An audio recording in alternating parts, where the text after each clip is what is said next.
Okay, welcome back from lunch, everybody. It's a little after 1:30, so I think it's time that we get started on this afternoon's agenda items. We're going to start with the 2026 and 2027 Black Sea Bass specifications presentation. Julia with council staff and Tracy with ASMFC staff are here to help answer questions and provide the presentation. For those of you who may have joined during the break, this is a joint meeting of the Mid-Atlantic Council and the Atlantic States Marine Fisheries Commission's Summer Flounder, Scup, and Black Sea Bass Board. My name is Mike Luisi from the state of Maryland, standing in for the chair of the council, Wes Townsend, whose term expired prior to the start of this week. So I'll be chairing this afternoon's events, and I'm joined by Nicola Mazur from the Commonwealth of Massachusetts, who's the board chair. So you'll hear the two of us back and forth with the folks in the room and those online. With all of that now said, Julia, if you guys are ready to go, I'll turn things over to you. Great. Thank you, Mr. Chair, and good afternoon, everybody. And we're going to walk through some similar topics and decision points as was covered for summer flounder and scup earlier this morning. So during the presentation, we'll review stock status, recent fishery performance, advisory panel input, recommendations from the SSC staff and the monitoring committee, and then public comments. And then you all will be asked to recommend 2026 and 2027 commercial and recreational ACLs and ACTs, the commercial quota and the RHL. For black sea bass, we have this special commercial in-season closure buffer that needs to be adopted each specifications process. And then again, changes to any other commercial management measures if needed. So for stock status, we did get an assessment update this year, which used data through 2024. It showed that biomass continues to be very high, which is what this slide is showing. So the black trend line is the updated spawning stock biomass trend, and then the dashed trend line is just for comparison with what the previous assessment showed. And then the gray shading is a confidence interval. So you can see here that biomass has been pretty steadily increasing for almost 2 decades now, and that it remains well above the target level. So in 2024, the terminal year of the assessment, biomass was estimated to be 2.84 times the target level. In addition, overfishing is not occurring. So the horizontal line here is the fishing mortality threshold. So when the trend line is below that horizontal line, that means overfishing was not occurring. And you can see here that according to the most recent assessment update, that overfishing has not been occurring for multiple years now. Excuse me. And then in 2024, fishing mortality was 27% below that threshold, which again means that overfishing was not occurring. This figure shows recruitment, which for black sea bass is measured in numbers of age 1 fish. You can see here that recruitment bounces up and down a lot. It's very variable. The 2024 estimate was lower than recent years, but again, because recruitment is so variable, that low 2024 estimate doesn't necessarily mean it's part of a trend. Next, I will walk through just some high-level summaries of the fishery performance information, just in the interest of time. And there's more details in the fishery information document in the briefing materials if you want to delve into more detail on any of these fisheries. So this slide shows commercial and recreational landings and dead discards from 1996 through 2024. And the recreational component of this figure is all the new MRIP data. So this is not a mix of old and new MRIP data as it is in some other figures and tables. This is just meant to show the most recent updates of our understanding of catch throughout the time series. So some key points here. You can see that from 2016 through 2024, there were higher catches than in the earlier years. You may remember that there was a period of time where we did not have an approved stock assessment for this species, and the ABC was set under a constant catch approach. And then starting in 2016, there was a data limited approach, and then 2017 and on, we've been setting the ABCs based on stock assessment. So we do think 2016 on, the catch limits were more reflective of that high abundance. So the increase in catches shown here is likely due to a combination of increasing abundance and the increased catch limits. And then focusing on more recent years, you can see that total catch has declined in recent years from the peak in 2021, but it still remains fairly high compared to the whole time series here. And then on the most recent 5 years, on average, the commercial contribution to total dead catch was 35% and recreational was 65%. Next, thinking about how catch compared to the overfishing limit and the ABC, the acceptable biological catch limit. For this comparison, we do need to look at the old MRIP data prior to 2020 and the new MRIP data starting in 2020, because the OFLs and the ABCs did not account for the new MRIP data until 2020. So take-home messages here that you can see that we had a lot of ABC overages in earlier years, but in most cases, those did not contribute to OFL overages. It's also important to emphasize that for the most recent 3 years, 2022 through 2024, catch was within 1% of the ABC. So it does feel as if we are in maybe a different pattern for black sea bass than we were in prior years, because in the past, you can see repeatedly exceeding the ABC. But again, that has not happened for the most recent 3 years. That catch has been within 1% of the ABC. So this is important to think about in terms of past SSC discussions about the implications of repeated ABC overages, that we are not in that situation right now for the most recent 3 years for black sea bass. Next, focusing in on the commercial fishery, this slide shows for the most recent 10 years how commercial landings compare to the commercial quota. And then if you add in commercial dead discards, how commercial dead catch compares to the ACL and ACT, which were set equal to each other in all the years shown on the screen here. So first, focusing on that quota over under column, you can see that landings have rarely exceeded the quota by notable amounts. We did have some minor overages in the past, but starting in 2020, landings have been pretty consistently below the quota. You can also see here that the quota did increase by a fair amount from 2019 going into 2020. So that may have impacted how landings have been below the quota since that time, is that the quota's increased. And on the ACL over under column, you can see that we had several years in a row of catch exceeding the ACL, in most cases when landings did not exceed the quota. And that's because discards exceeded the amount that we assumed when we set the quota. So the monitoring committee acknowledged this in the past, and then starting in 2020 implemented a change in the way that we factor in discards when setting the quota in an attempt to address that pattern of repeated overages. So you can see that in the more recent years of the time series that we have not had ACL overages for the most part. So again, that's probably due to a combination of a change in the method of how we factor in those discards when setting the quota, and then also, again, the ACLs increased by a fair amount from 2019 going into 2020. You can also see that the ACL was exceeded by 5% in 2024, even though the quota wasn't exceeded. So that ACL overage was driven by discards.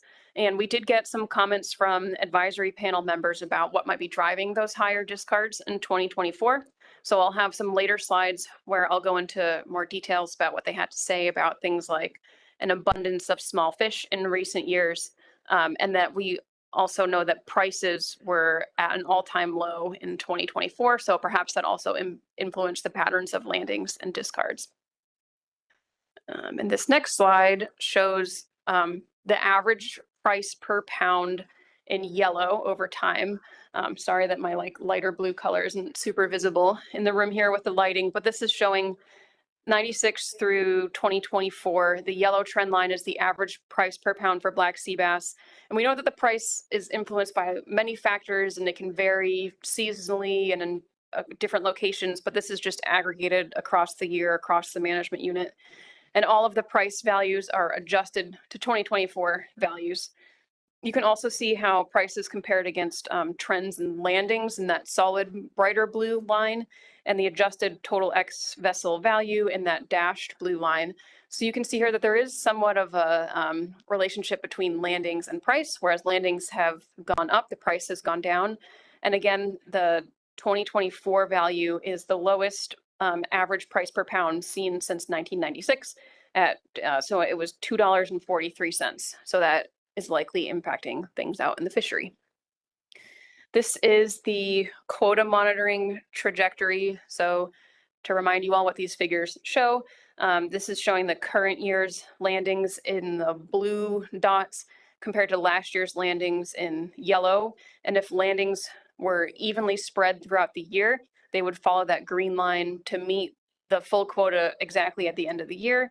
So you can see that this year's landings are on a similar trajectory to last year, though maybe a little bit lower than last year so far. This is based on data reported through August 6th, and it's showing that 47% of the commercial quota has been landed so far this year.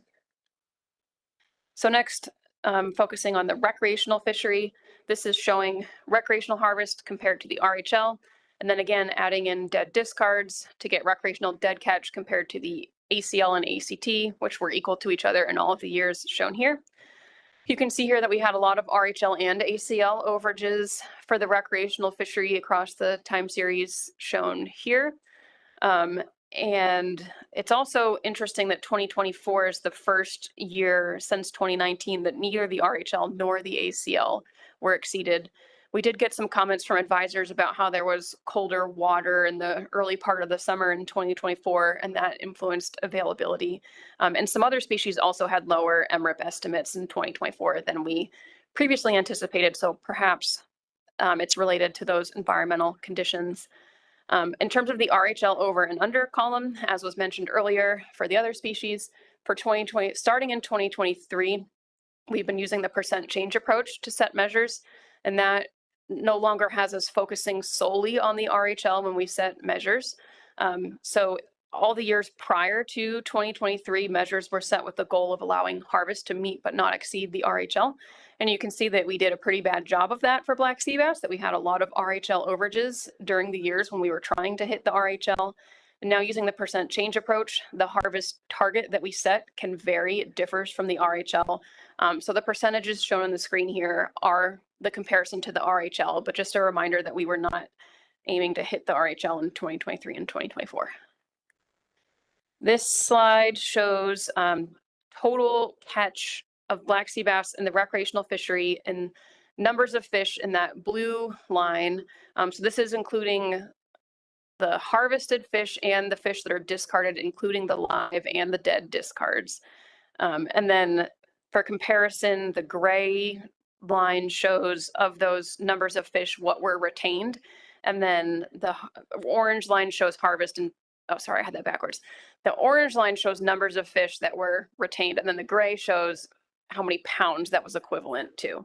So take home messages from here is you can see that catch has been pretty high in recent years, but because you can see that the harvest is so much lower than the catch here, and again, this catch includes live and dead discards, that the vast majority of catch is discarded.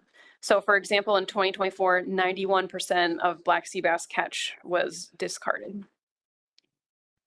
Next, walking through the advisory panel fishery performance report. As a reminder, these are not consensus or majority statements. And if there's a number in parentheses, that means the number of advisors who spoke up to say that thing, which doesn't necessarily mean that other people disagreed with it. It's just showing who spoke up to say that, that topic. So this year we had a lot of comments about an abundance of small black sea bass being available this year. So 5 advisors said there's more small fish this year than is typical. And it was interesting that these 5 advisors were spread across 4 different states, and some were commercial and some were recreational. So that was interesting to see such a consistent theme across the sectors and across different locations. One advisor, I like the way this advisor described it, where this advisor is a pot fisherman. And this advisor described there's so many small fish that when they pull their pots out of the water, the small fish slip through the holes in the pots, and there's so many that it's like confetti falling out of the pots. One advisor said that it's not just that there's more small fish this year, but they're also available earlier in the year than is typical.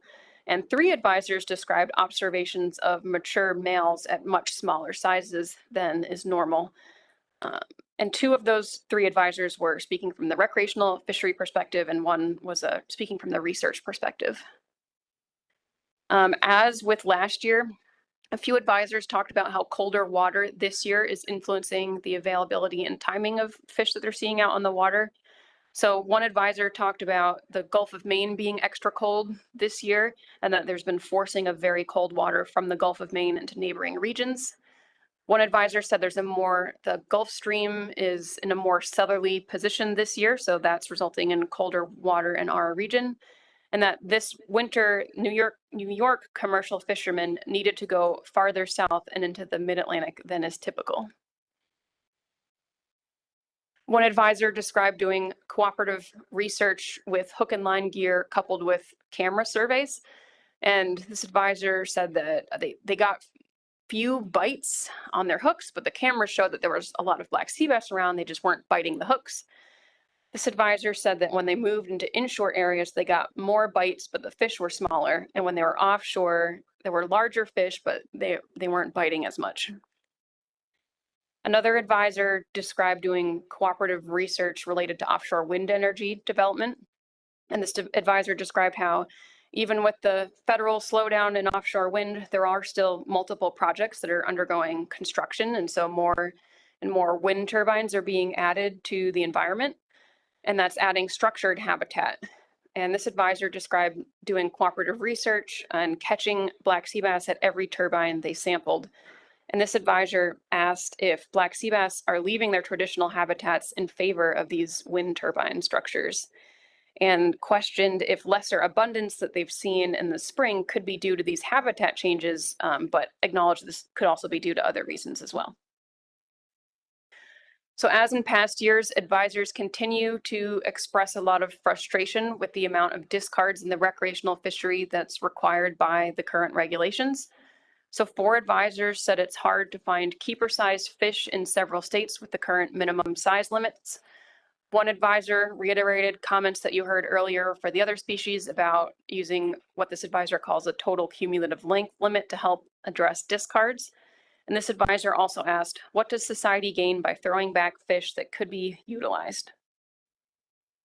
One advisor said that for-hire customers in New Jersey want a longer open season.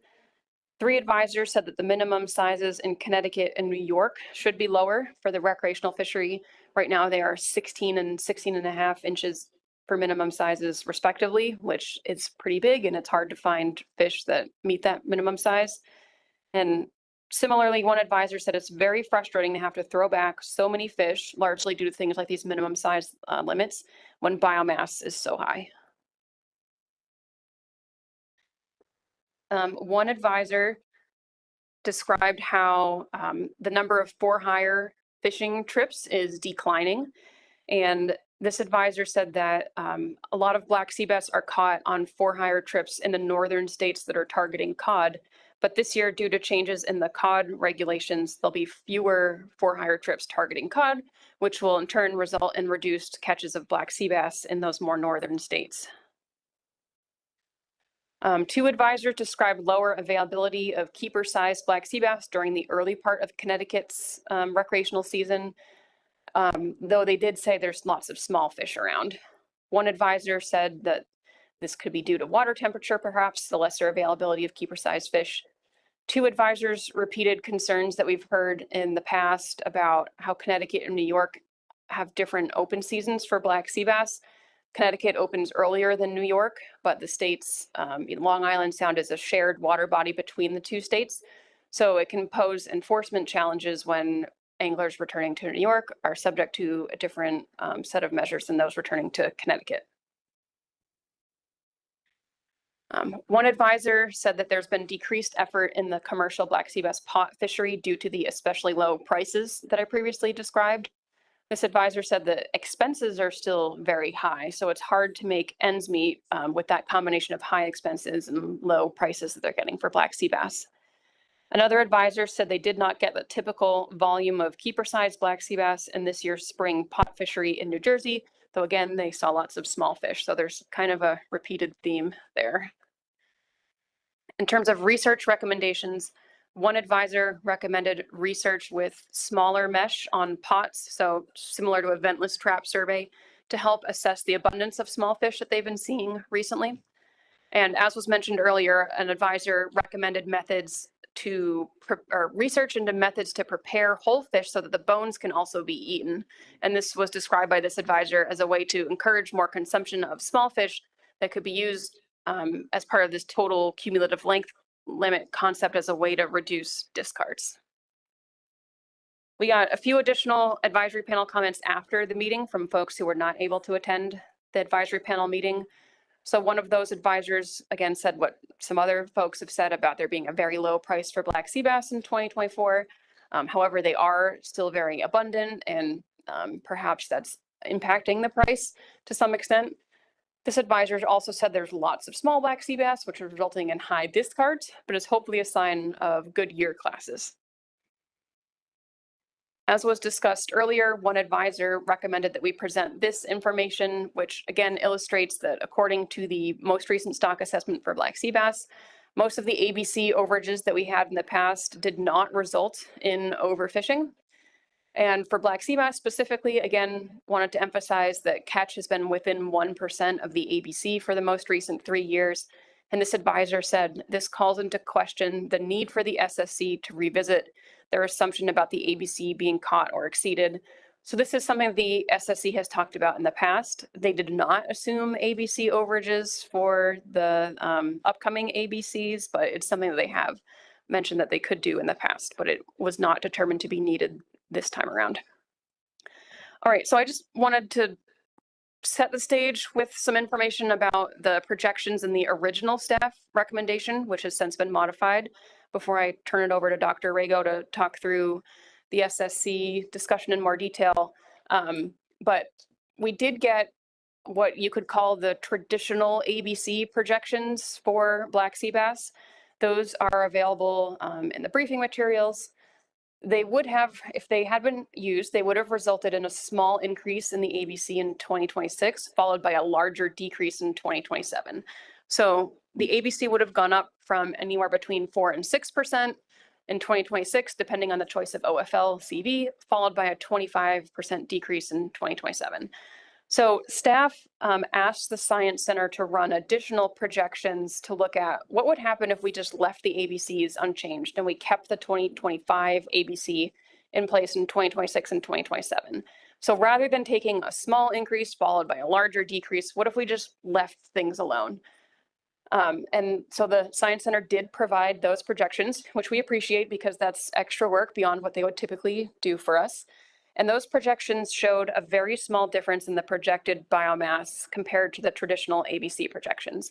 So the original staff recommendation was to leave the ABCs unchanged because it was not expected to have really meaningful differences in the outcome in terms of stock status, but it could provide some stability and catch limits. And the goal was to avoid this small increase followed by a larger decrease. The SSC went in a different direction, so this is no longer the staff recommendation, but I just wanted to explain kind of the progression of how things played out for black sea bass. And this is a figure that was discussed at the monitoring committee meeting and the SSC meeting this year. This is an updated version of a figure that you saw last year. This figure was first produced by a monitoring committee member last year, and lots of people seem to find it really compelling, so we updated it for this year.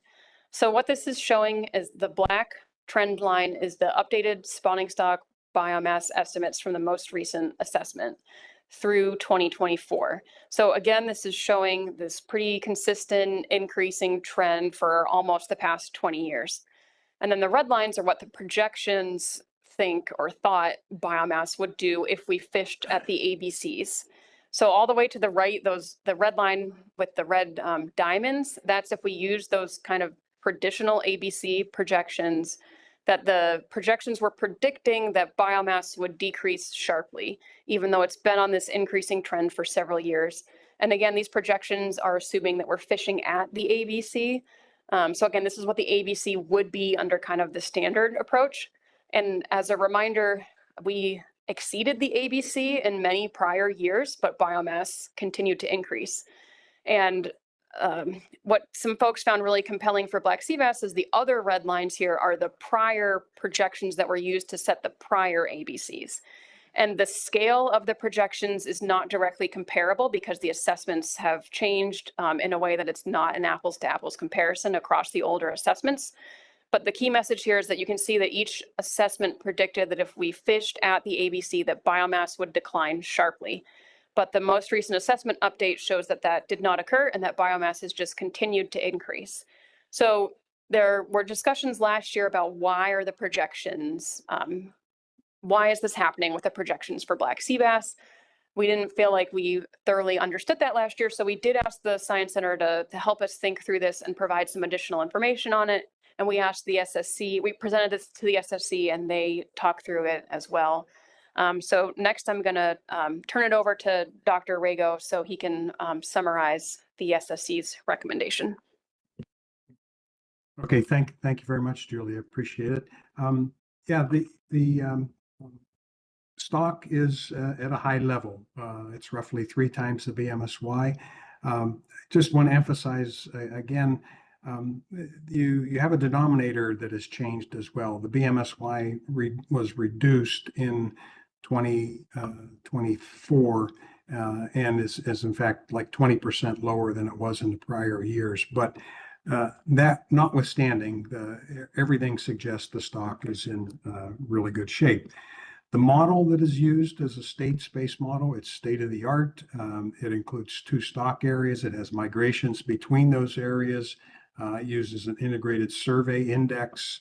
It has no retrospective pattern, and it includes environmental factors. However, as Julia has so nicely summarized, the projections have been consistently unreliable. And there's some evidence that the reliance on the autocorrelation and numbers at age between the terminal year and the projection years could be responsible, but there's really no solutions that have been identified, no smoking gun.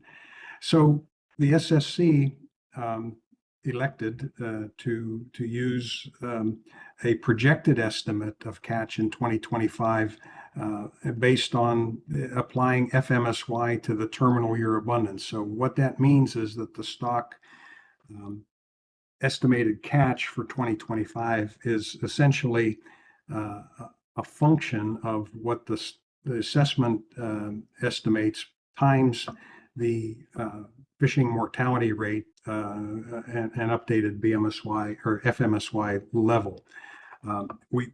This was used for the OFL in 2026 and 2027. This is not a decision that was taken lightly, and for those that attended the meeting or listened in on it, we went well past 7 o'clock in the evening discussing this, because it was a very spirited debate. People were fully engaged, and we had a lot of give and take as to how to respond to this. So we'll touch on some of those features later, as I'm sure you will. Next slide, please. This transition process in terms of assigning an OFL and translating that into its consequences for ABC is illustrated in this figure. Because the stock is very high and because of the council's risk policy being 0.49, it only results in about a 2% reduction from the OFL to the ABC. So we end up with, roughly 9,700 metric tons as the recommended ABC. The methodology for getting there, as illustrated before, next slide, please. We use the rubric, the scorecard, if you will, with respect to the 6 factors, 3 of which are considered tier 1, the data, the model, and the retrospective pattern. The data quality are extremely high for this but there's a large recreational catch, and it's associated uncertainty, not only with respect to the magnitude, but also the discarding. The model identification process was excellent and stable, but this consistent mismatch between the projections and the subsequent assessments suggests unexplained non-stationarity. So that's a term we've used before, essentially saying that the underlying population processes are changing over time. The model has no major internal retrospective pattern, but again, considering those projections, we assigned a level of 100% CV. There are good empirical comparisons with model results, particularly in measures of fishing mortality. Those are done by some historical well-conducted tagging studies in the past. The assessment model incorporates environmental covariates, and a lot of them, in addition to the one that was actually incorporated, have been examined. So this has been well done. And then finally, the use of the recruitment was not applicable in this case, because the history of the recruitment sequence was not incorporated into the estimate of the OFL for 2025, 26, and 27. Next slide, please.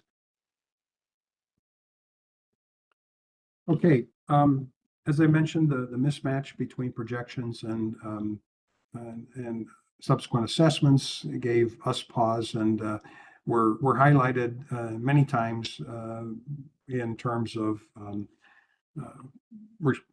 information feedback we received from the public and other participants.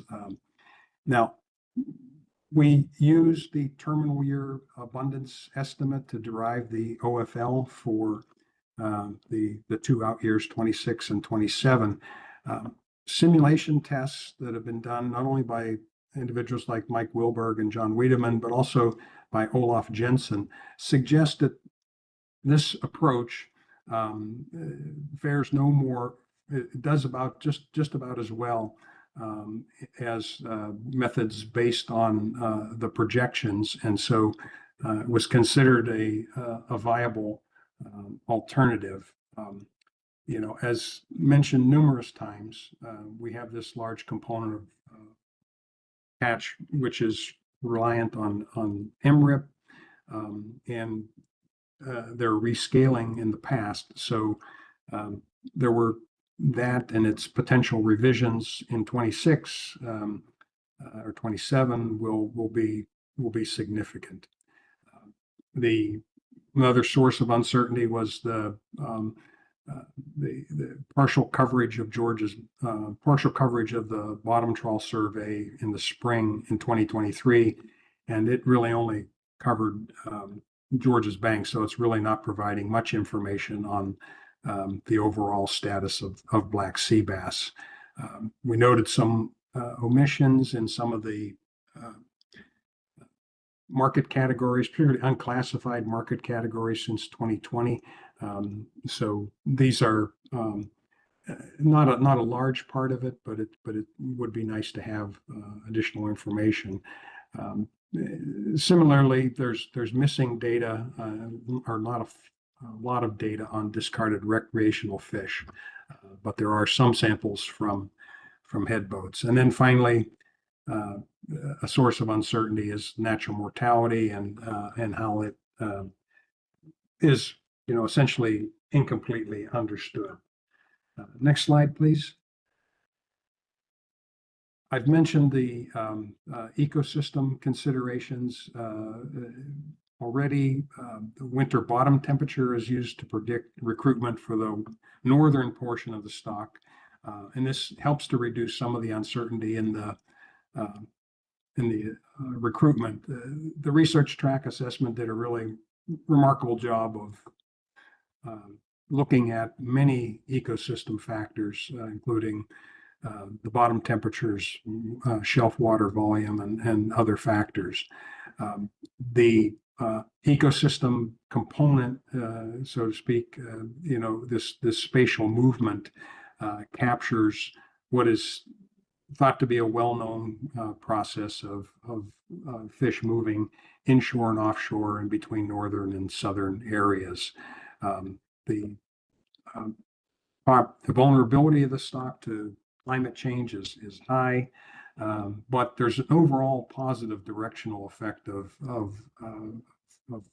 climate. So the expansion into northern waters may be due to climate effects, or it simply might be, or it could be in conjunction with some general expansion of the stock and expansion of its range.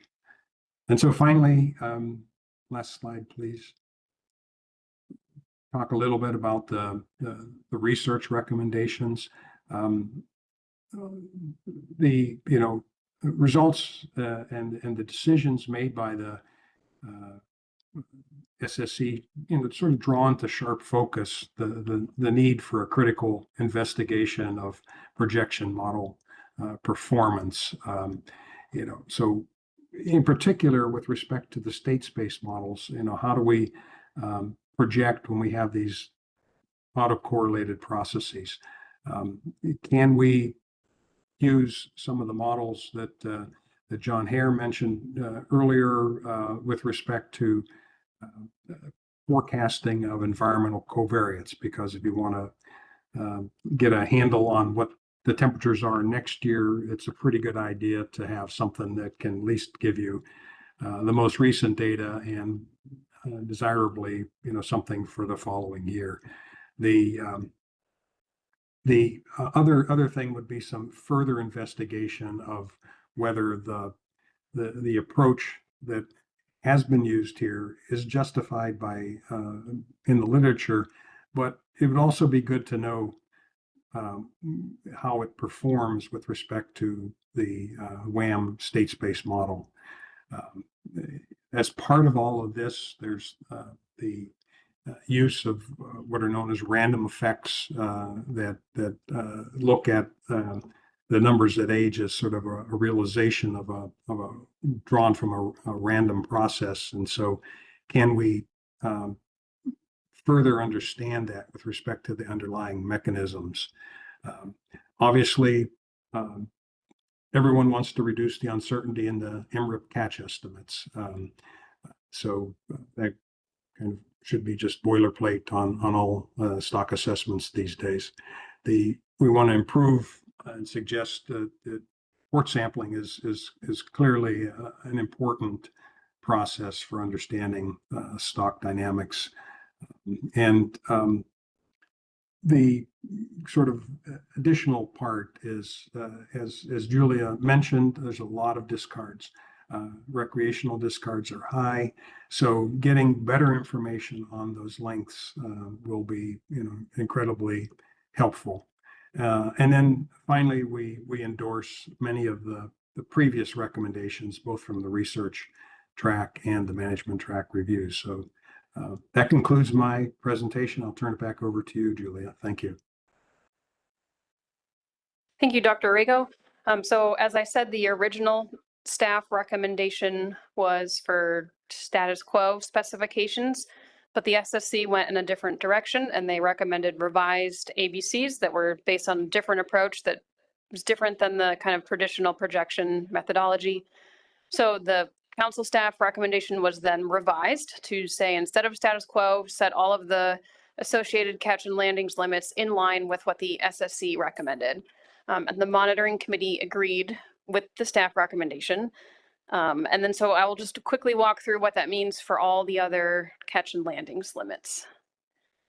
So the first step in the flow chart is to divide the ABC into the commercial and recreational annual catch limits. And it's required that 45% of it be allocated as a commercial ACL and 55% as a recreational ACL. So the resulting values are 9.6 million pounds for the commercial ACL and 11.74 for the recreational ACL. Both of these ACLs are 28% higher than the current ACLs, just because the ABC increased by 28%. And then the next step in the flow chart is to set the ACTs less than or equal to the ACLs to account for management uncertainty. The monitoring committee recommended no management uncertainty buffer for black sea bass for 2026 and 2027. So the ACLs and ACTs would be set equal to each other. This is something that the monitoring committee has recommended for black sea bass for the past several years. This is not to say that the monitoring committee thinks there is no management uncertainty. Of course, there is management uncertainty, but the monitoring committee did not think a reduction in the ACT was an appropriate tool to address that management uncertainty in this situation for black sea bass. I won't walk through this whole slide because you saw this same slide for scup and summer flounder. It's all the same considerations to kind of lay out how the commercial and recreational fisheries have a lot of differences in terms of their management uncertainty considerations. But again, the take-home message was the monitoring committee agreed that, even given all this, it doesn't mean that we need to take a management uncertainty buffer to reduce things for black sea bass for this go around. So then the next step is to subtract what we think dead discards will be in the future years from the ACTs to get the commercial quota and the RHL. The method for how we come up with those predicted dead discards is not something that's prescribed in the FMP, and it can be modified through the specifications process. So each time we go through specifications, we ask the monitoring committee to think about the best way to do this. There's more information in the briefing materials that I won't go into too much detail here, but for black sea bass, the methods that we used in recent years, even with some changes that we've made over time, the methods that we've used have still not done a good job of accurately predicting the dead discards for black sea bass. And part of that is because the methods that we've used in the past have assumed that catch will be either equal to the ACT or that it will be partially scaling in response to the ACT. But for both sectors, catch has been pretty different from the ACL and the ACT. In some cases, it's been a lot higher or lower. So the monitoring committee ultimately recommended just setting the discards equal to the most recent 3-year average for both sectors. And again, this is just meant to be our prediction of what we think discards will be in the future for how we derive the quota and the RHL from the ACT. And there was, more information provided by staff that was discussed in a little more detail at the monitoring committee meeting in terms of discards in the future are hard to predict. They're influenced by a number of factors. They don't necessarily scale proportionally with changes in the ACT. So just kind of simplify the method and just set your expectation of discards equal to the most recent 3-year average, which results in the values shown on the screen here. So then if we subtract those from the respective ACTs, we get a commercial quota of 7.83 million pounds for 2026 and 2027, which is a 31% increase compared to the quota that was in place for 2024 and 2025. And the RHL is 8.14 million pounds, which is a 30% increase compared to the current RHL. Other monitoring committee recommendations include no changes to the commercial measures, which can be modified through specifications. So this is things like requirements for gear configurations and the federal waters commercial minimum fish size. None of those measures have been changed for many years, and there's no new information to suggest that a change is needed to any of them. So the monitoring committee agreed to leave those unchanged. And then they also agreed to maintain the 5% commercial in-season closure buffer that is in place for black sea bass. This is something that's unique to black sea bass, where the commercial fishery can close in season when up to 105% of the quota is projected to be landed, as opposed to 100% is what it used to be prior to an amendment that modified this in recent years. And the intent of allowing that additional up to 5% is to allow for some flexibility because of the commission side of things. The commercial quota is allocated among the states. So if there's ever a situation where the commercial fishery is closed in season, there could be some states that haven't reached their full allocation. The states that have exceeded their allocations would close, and then the states that haven't reached their full allocation could keep fishing for a little bit longer until the full coastwide commercial quota reaches 105%. So it's just meant to add a little bit of additional wiggle room there to provide some socioeconomic benefits without negatively impacting the stock because it's only allowing an additional 5%. This buffer has never actually been used because the fishery has never actually closed in season, but it was put in place to address concerns about what could happen if it was closed in season. So the way it's written to the FMP is the monitoring committee should recommend the size of this buffer up to 5% each specification cycle. So we asked them to weigh in on it, and they agreed that keep it at the maximum 5% because it's very unlikely to actually be used in the upcoming years given recent patterns and landings. But in the unlikely event that it is used, it could provide some socioeconomic benefits, and it's not expected to be overly risky to the stock. And the last thing that the monitoring committee wanted to say is that they're very grateful for the additional work done by the Science Center to evaluate the projections in a lot more detail than is typically done, and for the SSC's thorough consideration of the projections. So both groups put a lot more effort and a lot more work and thought into this specific aspect of black sea bass specifications than is typically done. So I just wanted to make sure that we really emphasize that message of gratitude. I think this is the last part of my presentation, that we did get a lot of public comments after the monitoring committee meeting. These all came in through the online comment form that's linked on the meeting page. So there were 49 comments that provided kind of identical comments that was essentially a form letter. Some folks did elaborate on that. And then 9 folks provided what we're counting as unique comments. Some of them used some language from the form letter, but not all of it. And the others were just unique comments on their own. We did get 2 additional comments that were blank in the comment form. So I'm not sure if they intended to submit the form letter or something else happened there, but those 2 aren't counted toward the numbers on the screen here. But just to briefly summarize what the form letter said, the form letter asked for more liberal recreational measures for 2026 through 2027, noting that stock status is exceptional currently. The current measures are overly conservative, and more liberal measures would benefit a wide range of stakeholders, including charter operators, recreational anglers, and coastal communities that rely on the economic benefits of recreational fisheries. And that overly restrictive measures for such an abundant stock undermine public trust and alienate the communities who have supported conservation. So 3 folks provided the full text of the form letter, and then they added on the additional comments shown on the screen here. So one commenter said that the overabundance of black sea bass is negatively impacting other species with shared forage. Another commenter said that biomass has surged while exploitation has declined. This individual also said that the sex transition from female to male for black sea bass is based on size and visual cues, and it's not driven by chemical triggers. This commenter said this contributes to the sustainability of the stock.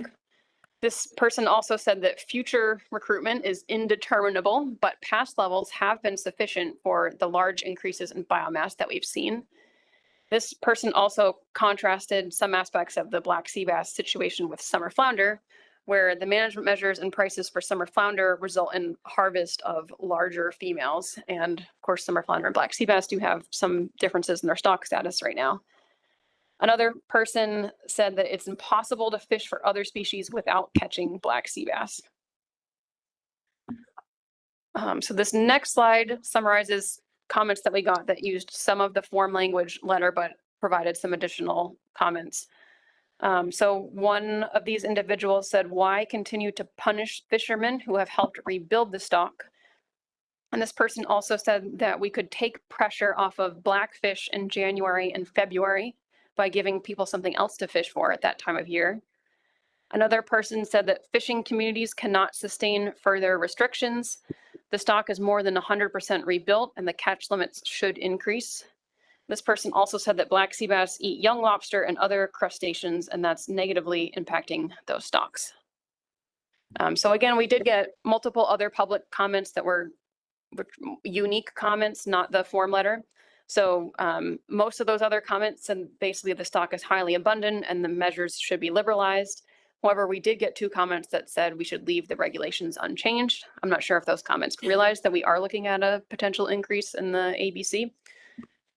Another comment said that the closures in black sea bass increase pressure on other species such as red hake and summer flounder. This same person said it's virtually impossible to avoid black sea bass on any rough bottom between 15 and 120 feet. Another person said it's common to catch 100 black sea bass in order to keep 10 legal sized, which matches up almost exactly with what the MRIP data show for 2024 in terms of catch versus harvest.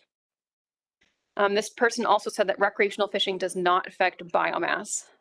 And then another commenter said it's hard to understand why the measures are different in neighboring states, and a longer open season would reduce discard mortality and help for-hire operations stay in business. And this commenter also included this picture. All right, so in summary, again, the objective is for you all to adopt 2026 through 2027 specifications for black sea bass, and then the full range of catch and landings limits recommended by the monitoring committee is shown in that table. The monitoring committee is also recommending that full 5% in-season commercial closure buffer and no changes to other commercial measures. So if you agree with the monitoring committee recommendations, you could just adopt the package of everything shown on the screen here. And we do have a draft motion ready to go if anybody wants to make that motion. But first, we're happy to take questions and help with the discussion. Thanks. Thanks, Julia. Thanks, Paul. Let's see if anyone has any questions. We'll start with questions. Any questions? Robert Rule. Thank you, Mr. Chairman. I really hate to make you go all the way back to one of your first slides, but I'm going to make you do it. If you go back to the slide that shows the recreational harvest versus discard.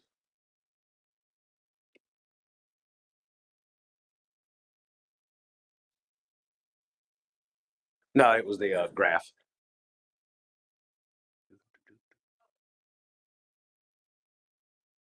Yes. I have a lot of issue with that. And I'm sure a lot of people in this room do. Now I know it's going to be hard to pull out that information on what the cause of that discard was, if it's because of a prohibition on possession, or if it was due to size regulations, but that's a big difference between what's actually being harvested and what's being caught and accounted for.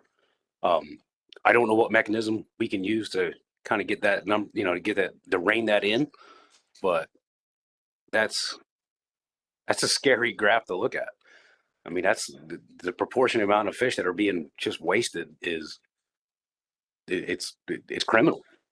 I mean, and it's, unfortunately, I don't have a solution to put forth to try to fix that, but it's just, I don't know how many more different tools we have, but I mean, we've done a good job in some sense of making some headway, but you look at a graph like that, that's still pointing to a massive problem. And that's all I had at this time. It's just a comment. Okay, thank you. I would just want to make sure to point out that on this graph, between catch, harvest, and there's the lines there, one's in millions of fish and the other one's in pounds, just to make sure that's apparent. Chris Savage.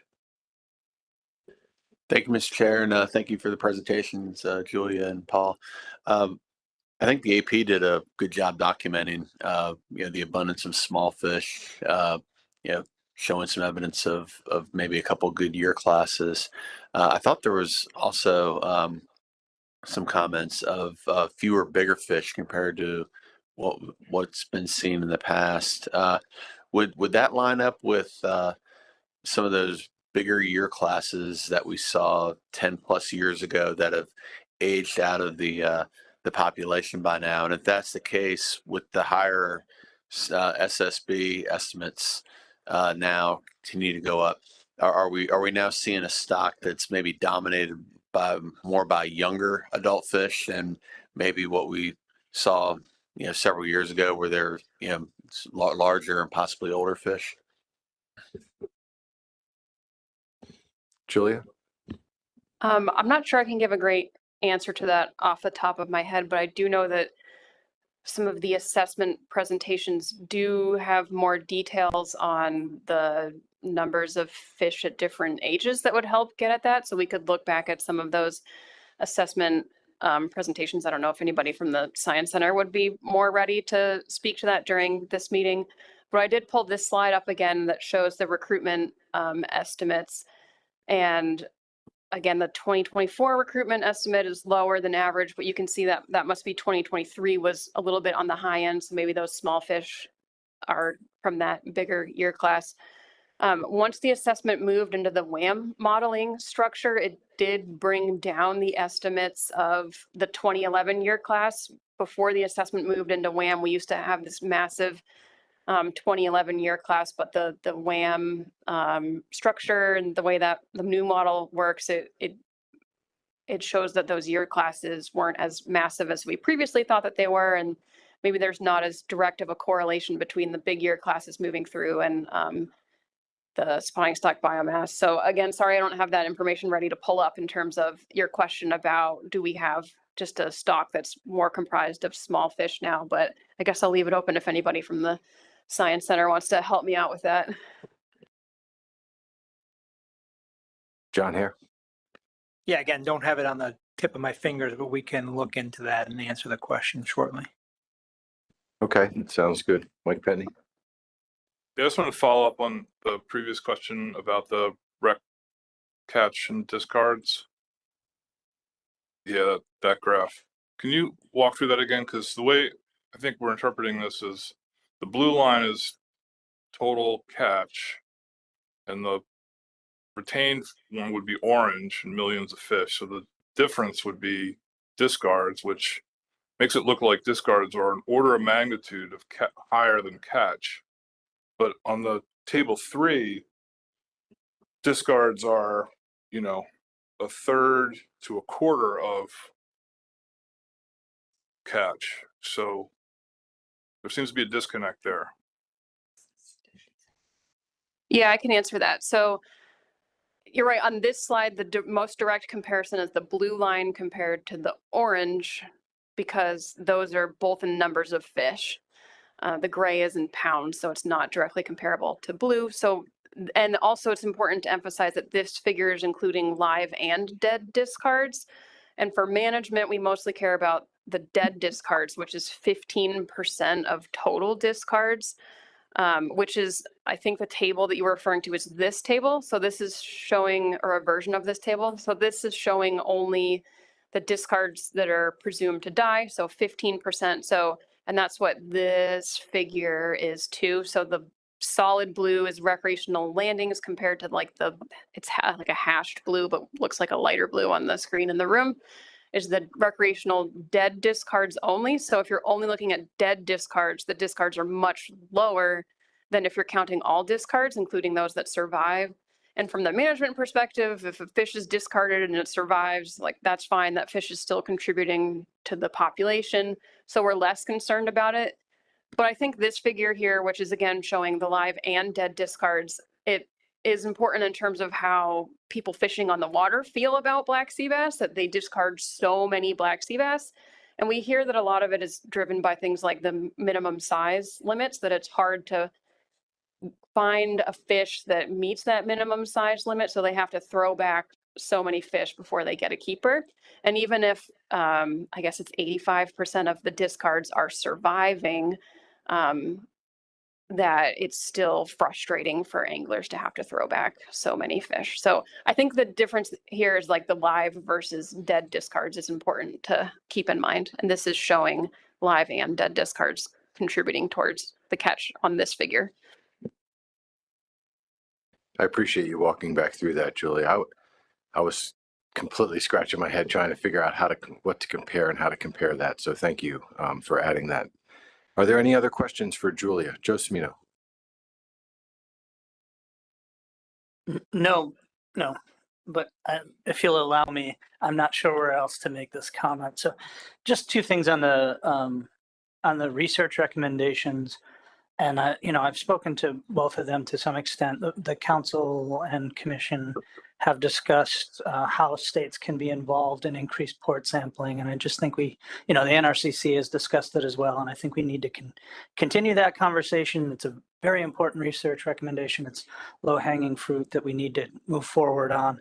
Very much appreciate that this council has been able to supplement that for some time, but moving forward, we need to stay with that.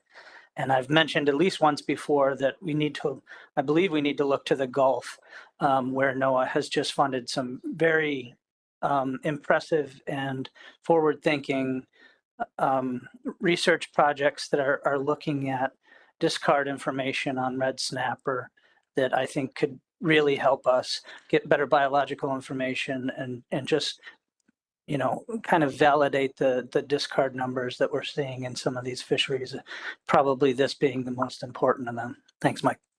All right, thanks, Joe. Appreciate the comments. Rich Wong. Thank you, Mr. Chair. I just wanted to thank the monitoring committee and the staff, and especially the SSC, for working together on and giving us, finding a solution on how to address this projection problem that we've been dealing with for the past few years. So, it's good to know we have another tool on the belt now for setting ABCs. Thanks. Okay, thanks, Rich. Any other questions? Okay, seeing none. What's the pleasure? John Hare, sorry. Thank you very much. Just to get back to the question, going through the results of the research track assessment, that the indications that the fish are older and larger, but that research track assessment only goes through with data to 2022 or 2023. So that more recent years, I can't answer that question now. The data is not at my fingertips, but we'll get back to the council in a couple of days on that with an update. All right, thank you. So in front of us, we have the monitoring committee recommendations. Is that anything that members of the board or the council would be comfortable in making as a form of a motion, in the form of a motion? Or other motions in mind? Adam. I tried not to be the one here. I would like to go ahead and make that motion on behalf of the board. Would you like to read it for us, please, Adam? Move to adopt the following specifications for black sea bass for 2026 and 2027. The recreational ACL equals ACT equals 11.74 million pounds with an RHL of 8.14 million pounds. The commercial ACL equals ACT equals 9.60 million pounds with a commercial quota of 7.83 million pounds. The commercial in-season closure buffer is 5%. No changes to other commercial measures which can be modified through specifications. That motion is made on behalf of the board. Thank you, Adam. Is there a second on behalf of the board? Anyone on the board like to second that motion? Oh, There's a hand online. I see it. Okay. John Maniscalco will second that motion, and I'll look to the council. Michelle Duval will make the motion with Jim Gilmore seconding. Adam, do you want to offer any additional rationale? No, I think staff and the discussion have done a great job. Thank you. Thank you. Michelle? Likewise, I listened to the monitoring committee as well as the SSC recording, so I'm pretty saturated with explanation and rationale. Jim Gilmore?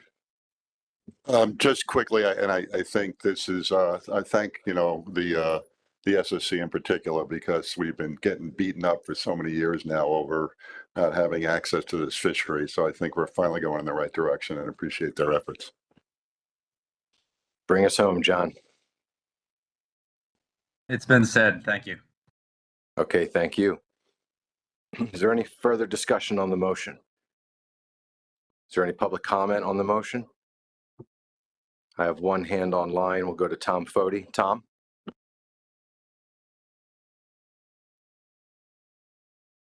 Yeah, I had really a question for Dr. Hara. Basically, we look at black sea bass and not like any of the other species we're dealing with, surf clams, laying whiting, that when the water got warm, they moved north.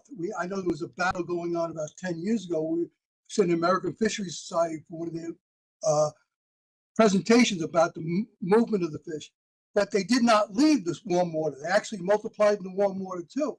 So it's one of the few species that we have that has increased its range dramatically and is surviving in the warm water and the cold water. The warmer cold water is what we should put it. I know we can't do any research because I saw the committee I served on, MAFAC, and the science committee when we talked about climate change, we talk about it. But is some research being done to look at this exception to the rule? And is there any other species that are taking the same course of action? And that climate change is not hurting them, they're just actually expanding their range and not just moving them north from into the colder waters. Thank you for the opening. Okay, thank you for that, Tom. Okay, bringing it back to the table. John? Yeah, if you have an Yeah, answer. I mean, I guess I'd take a different perspective of the situation with black sea bass. I agree, black sea bass has expanded its range in the mid-Atlantic and in New England. It hasn't shifted its range. And the language is very important because shifting gives an impression that allocation, there's some natural link to where allocation should go. Using the word expanded, it makes it more complicated. So in the mid-Atlantic and New England, I would say black sea bass has expanded its range. South of Cape Hatteras, we've heard it at this table in the past, the stock is not doing well at all. So if you look at black sea bass as a species along the East Coast, it's doing poorly in the south, holding ground in the middle, and doing better in the north, which from my perspective fits with many of the other species, the pattern that we see sort of in many other species on the coast. So thank you very much for the question, Tom. I appreciate the response to that, John. I have one more commenter, Jerry Zagorski.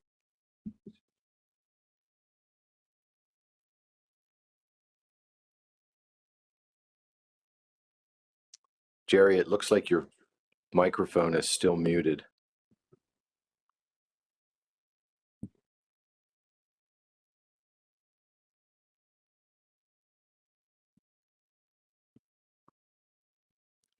Okay, hearing nothing. I don't know any way to help you come through on the audio, so we'll have to pass for now and bring this back to the council and the board. We have a motion before us. Is there any other further discussion on the motion? Okay. To the council. Well, let me ask, is there a need for caucusing amongst the states on this one? Not really seeing anybody indicating that they need time. Council goes first. We'll pass it off to the board so Nicola can call the question. Go ahead, Nicola. Okay, to the board, is there any objection to the motion?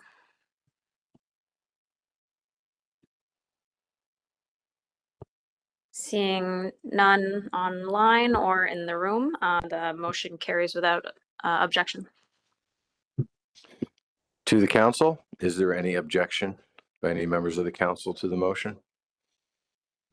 Seeing none, the motion carries with no objection. Thank you very much, Julia. Tracy, was there anything else we need to take care of this afternoon? Do you need a couple minutes before we jump into the next? Why don't we, what time is it? Let's take a quick 10-minute break and we'll come back at 5 till and pick up the rest of the afternoon. Thank you.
This is everybody's 1-minute warning. If you can start to take your seats, we're going to get started again in a minute.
Okay, welcome back, everybody, from the break.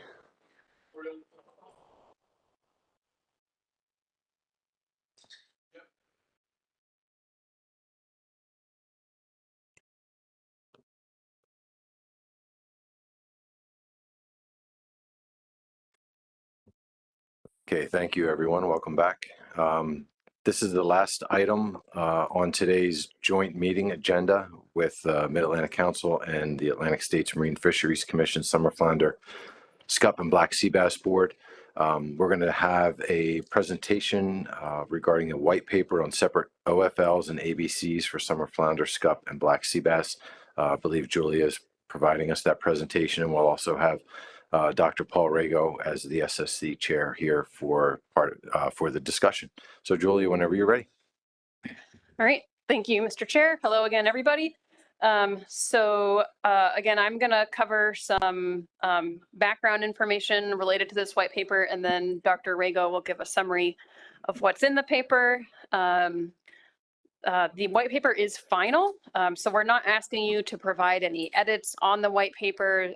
The council asked the SSC to produce this white paper, and they did. They finalized it. So again, the goal is just to review what's in the white paper and then talk about where do we go from here.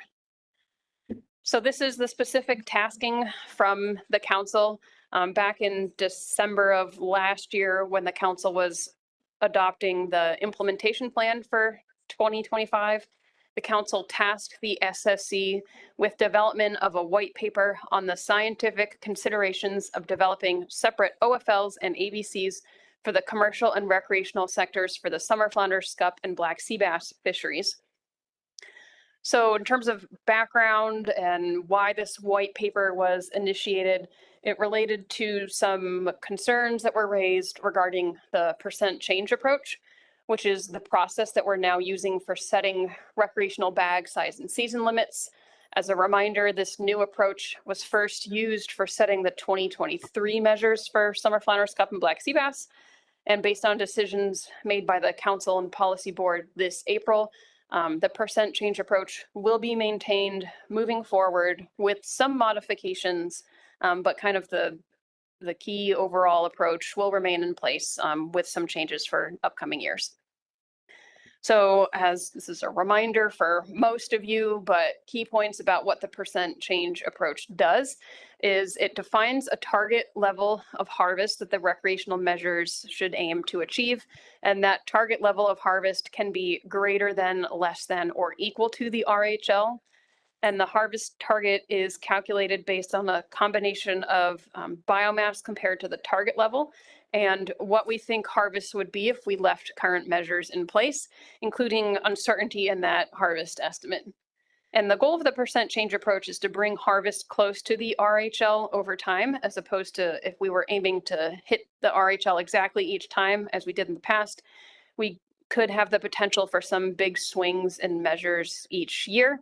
But again, this is meant to reduce the potential for those large changes in measures while bringing harvest closer to the RHL over time.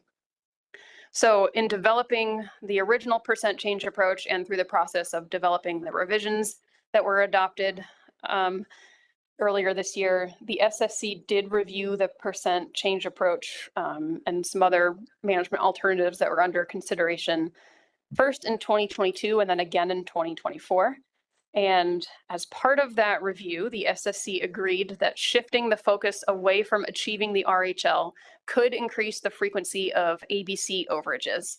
And there's a quote from one of the SSC reports here saying, the SSC may change its assumption that the ABC will be caught in projections to an assumption that the ABC will be exceeded, thereby reducing catch advice. The SSC also noted that the council's risk policy allows for little buffer between the OFL and the ABC at high biomass levels. So that increases ABC overages carry a higher risk of OFL overages at high biomass levels because there's a smaller buffer between the OFL and the ABC at higher biomass levels compared to at lower biomass levels. And they also noted that typically management uncertainty buffers are not used for these species. So in November of 2024, the council received a letter from Seafreeze noting that if the SSC recommends reduced ABCs due to recreational overages, this will also harm the commercial sector because the ABC is the overall catch limit. This letter also said that the current process for setting recreational measures violates the commercial and recreational allocations, and requested that the council initiate a framework action for establishing sector-specific OFLs and ABCs according to the commercial and recreational allocation percentages that are defined in the FMP. So the council discussed that letter in December of 2024 as part of developing the 2025 implementation plan. And the council agreed to move forward with some considerations related to this topic, but they wanted the SSC to first discuss the scientific considerations. And the council acknowledged that there could be pretty major legal implications of such a change, but they wanted to first have the SSC consider the scientific side of things and think about, is this even feasible at all? And depending on the direction that it goes in, the legal considerations could be major or they could be minor, kind of just depending on the specific direction it went in. So the council said, just focus on the scientific side of things first, and then we can talk through the legal things depending on where this goes from here. And back in December, the council also agreed that the SFC should not be constrained to focusing just on the allocation percentages in terms of the allocation percentages defined in the FMP at this time. So that is what the Seafreeze letter requested, but the council wanted the SSC to think more broadly to start with. And again, the council wanted this to be a white paper to start with, and the council did not want to initiate a management action yet. So this shows the timeline of how the SSC formed a subgroup and developed the white paper that was reviewed and approved by the full SSC in July. We did have the council review the work done thus far back at the June council meeting. And at that time, we asked the council, based on the work done so far by the SSC, is this sufficient to serve as the basis for the white paper? And the council said yes. So then the SSC basically packaged what they had done so far into the final white paper that the SSC approved in July. So again, this is a final white paper. We're not asking for like revisions to the white paper or anything like that. Now we're presenting it to you just so you can review what's in it and talk about where do we go from here. This next slide is just some staff perspective on the impacts of the percent change approach so far. This slide is not something that's in the white paper. Again, this is just coming from staff. This isn't the SSC. This isn't in their white paper, but just to kind of help frame the concerns and the considerations here, that since a lot of this relates to changes made through the percent change approach, now that this approach has been in place for a few years, since 2023, we do have a limited time series that we can look back on and say what actually happened over those past few years that we've used it. So by now we have full catch data for 2 of those years, 2023 and 2024. Again, that's only 2 years. It's not a very long time series, but just looking at those 2 years compared to earlier years, we can say that the percent change approach has not increased the frequency or magnitude of ABC overages. I have a backup slide to show those numbers if you want to see that later. And we did get stock assessment updates this year for all of the species with data through 2024. For all of those assessments, it showed that stock status was either similar to or better than it was based on the previous stock assessment. So we don't have any evidence so far that the percent change approach has negatively impacted stock status. And then also wanted to remind everyone that the percent change approach was subject to a lawsuit that concluded last fall. And that outcome stated that the percent change approach is not a reallocation because ACL overages can still trigger accountability measures that are sector specific. And that measures do not need to be exclusively tied to the RHL or the ACL, and the percent change approach strikes a balance between preventing overfishing and achieving optimum yield.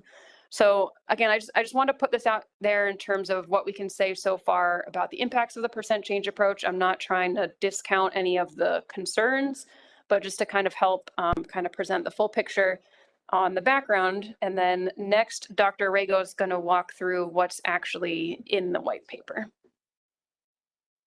Okay, thank you, Julia. Just call me Paul. That's fine. No need for the extra formality in all of this. Appreciate the opportunity to talk about the contents of the white paper. And I guess this kind of overarching statement about the only real value that the SSC has to the council process is its sort of commitment to the science and its integrity and maintaining some form of independence between the science process and the policy measures. And so that was sort of a theme that kind of guided our use of this or development of this white paper. Next slide, please. The current process is one that Julia has described very well, but essentially the SSC assigns an estimate of risk, this coefficient of variation, which you've seen 4 times in the last 2 days here. And that's used to apply to the OFL to derive the ABC.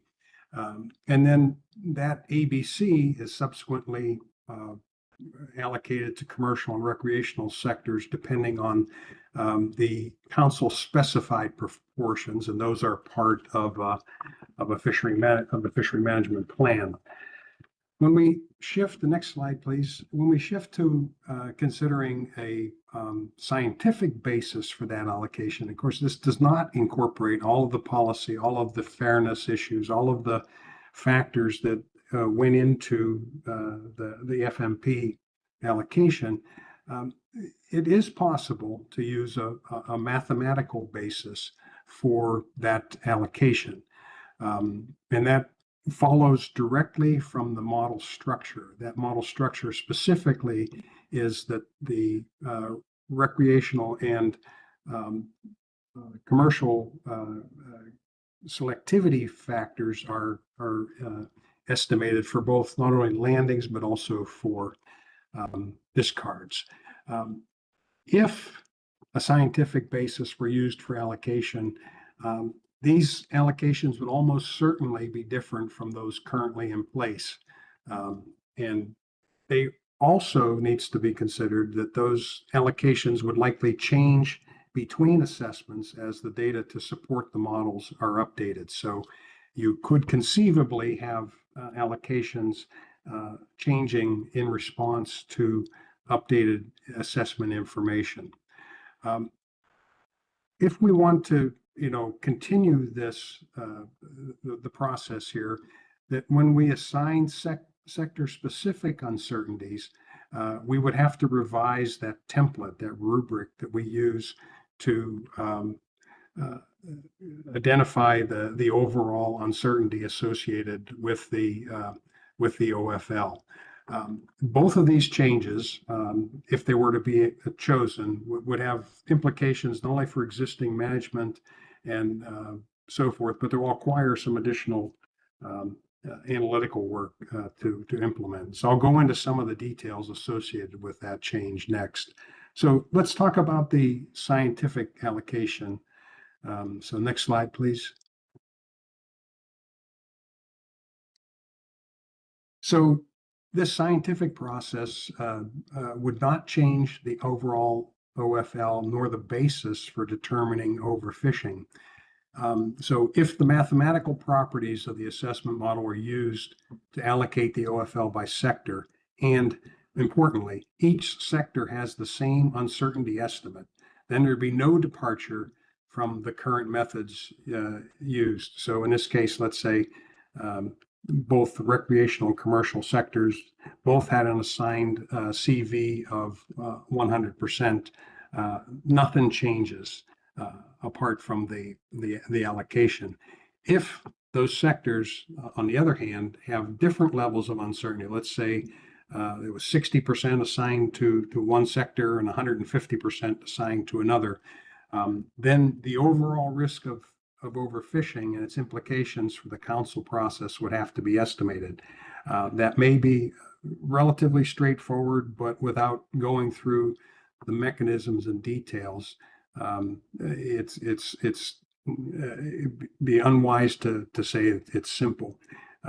So the potential effect of this change would have to be evaluated with some additional simulation studies, and similar to those that were used when the council developed its overall risk policy in 2019. The next step, the next slide, please. When we consider changes to this OFL CV rubric or scorecard, however you want to call it, it would require an isolation of the effects of variability in the performance of each sector. So, for example, if you were to say that the weight of the evidence associated with variation and in the MRIP and the commercial catch sector changes are sufficient to overwhelm the overall estimate of the other 6 factors, then you would in fact isolate the 2. So you would assign a certain uncertainty measure associated with the removals from the recreational sector and differentiate that with respect to the commercial sector. So these differences may be able to generate a sufficient metric. As I mentioned earlier, it's not a purely quantitative measure. We do take into account many different factors. They are responsive to the differences among species.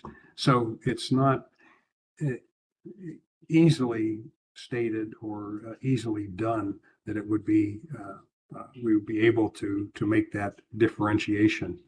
And then finally, there's this consequence downstream.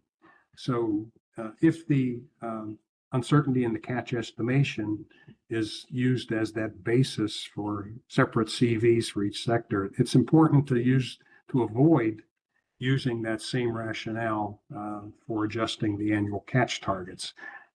So there's a lot of material in the working paper. There's a lot of material in earlier documents and presentations provided to the council.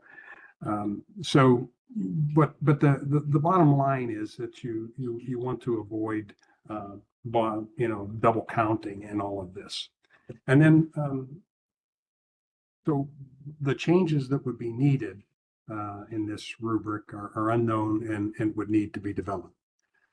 Next slide, please. The SSC is agnostic about this process. We don't advocate for either approach. The decision to establish a scientific basis for sector allocation or not is the prerogative of the council. And we just wanted to outline both the conceptual framework for such a change and highlight some of the analytical work that would be needed to support this difference. And then finally, we have outlined it in very broad terms, and it's sort of gone from soup to nuts. The council would not necessarily have to select all the parts of this, and so the allocation splits could be done by the current amendment, and then they could still request changes of CVs by sector. Next slide, please. This has some foreseeable effects. Many of them are basically increases in workload associated with council and GARFO. The Science Center would have an increased workload to derive these assessment-based allocations. The workload of the SSC would increase because for each stock you would have to characterize the full uncertainty matrix with respect to both commercial and recreational ones. And then finally, this would require an updating of the management strategy evaluations that were used to develop the original risk policy formed by the council. So all of these things would be viewed as sort of essential components if the council were to adopt a fully scientific consideration. And again, I use the word scientific in a kind of restrictive sense. It's used with respect to biology and mathematics and so forth, and is not intended to diminish in any way the importance of the social science and the economics associated with all of this. So it's just simply, a terminology we've used to sort of differentiate it from a policy-driven decisions. There are unforeseeable effects. That's the next slide, please. So there will be necessary or could be revisions to existing regulations. It could delay implementation of regulations for not only the affected stocks, but unaffected ones. It has some unknown interactions with the percent change approach.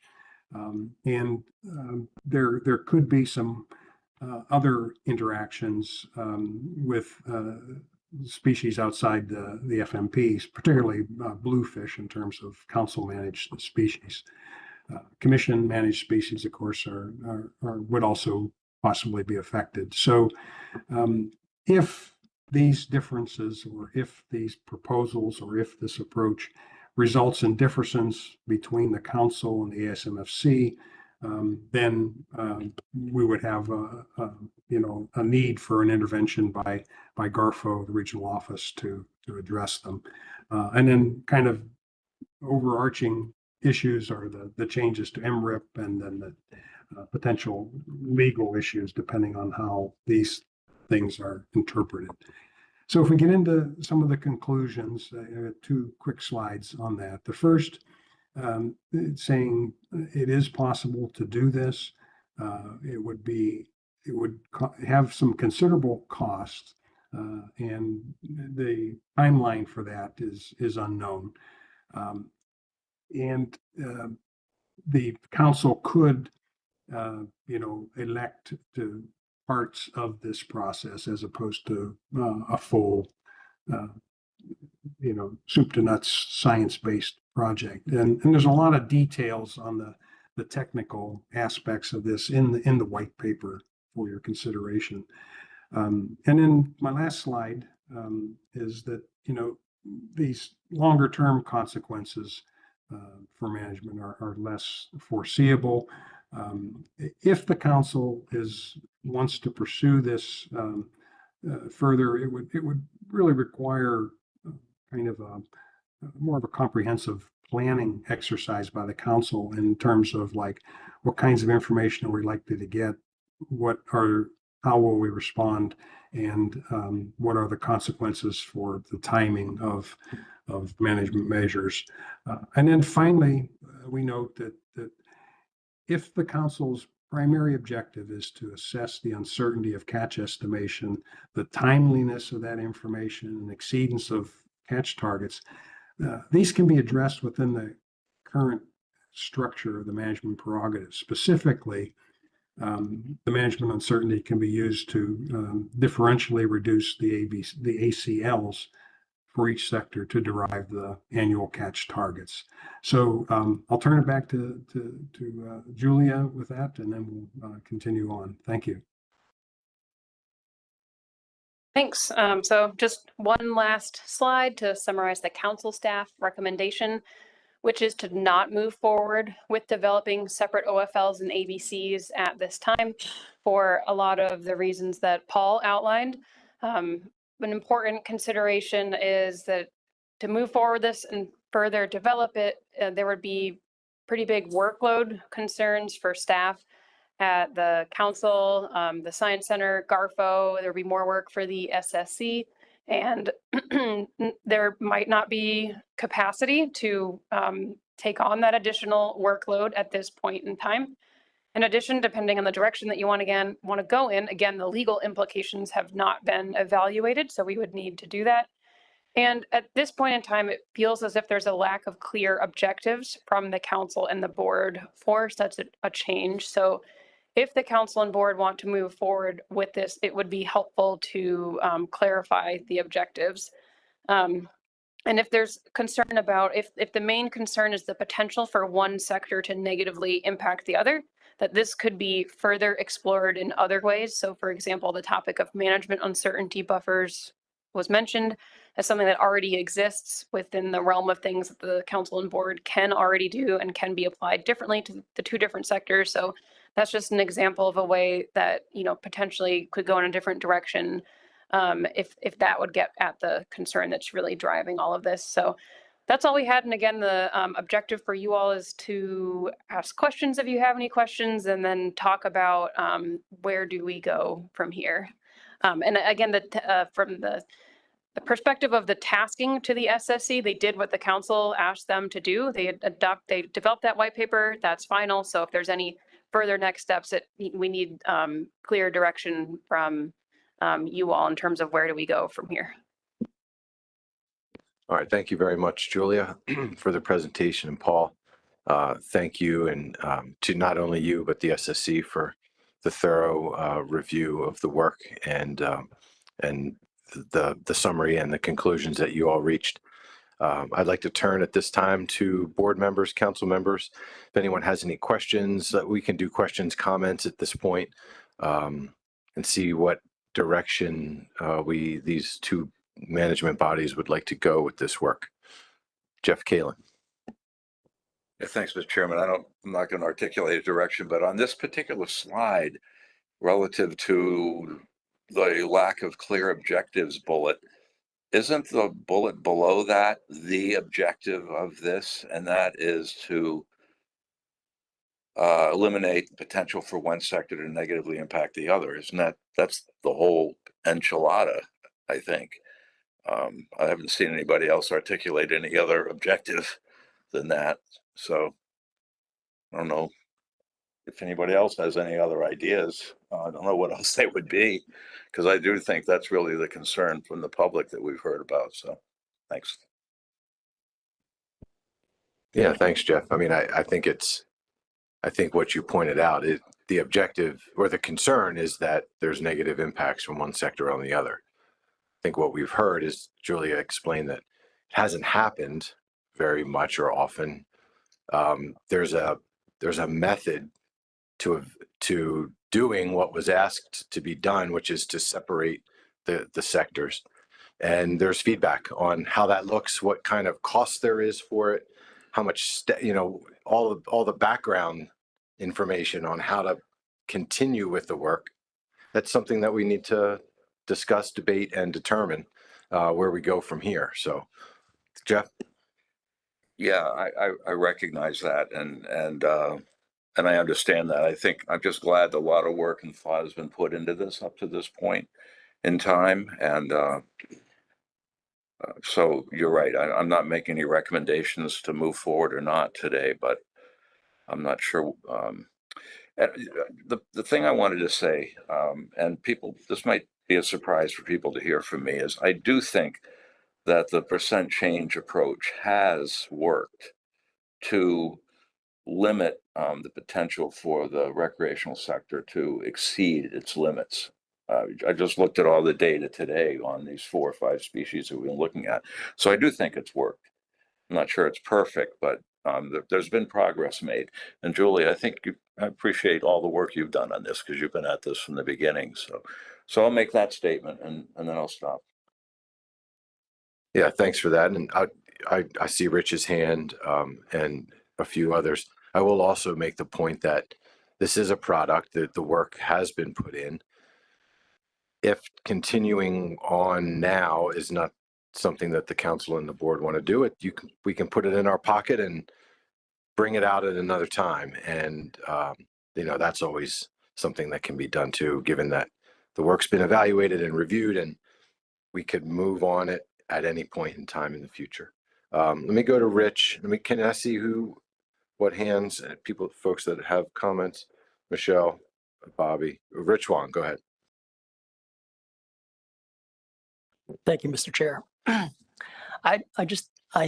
my opinion, I don't want to abandon this idea.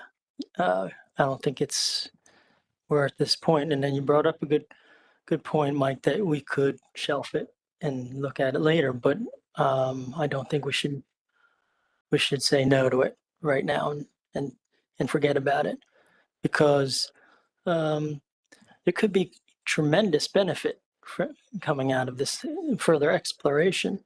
And I understand that there's costs that Dr. Rago and staff have, brought forward, but the risk reward ratio is just so high for me. The potential reward is it's enticing.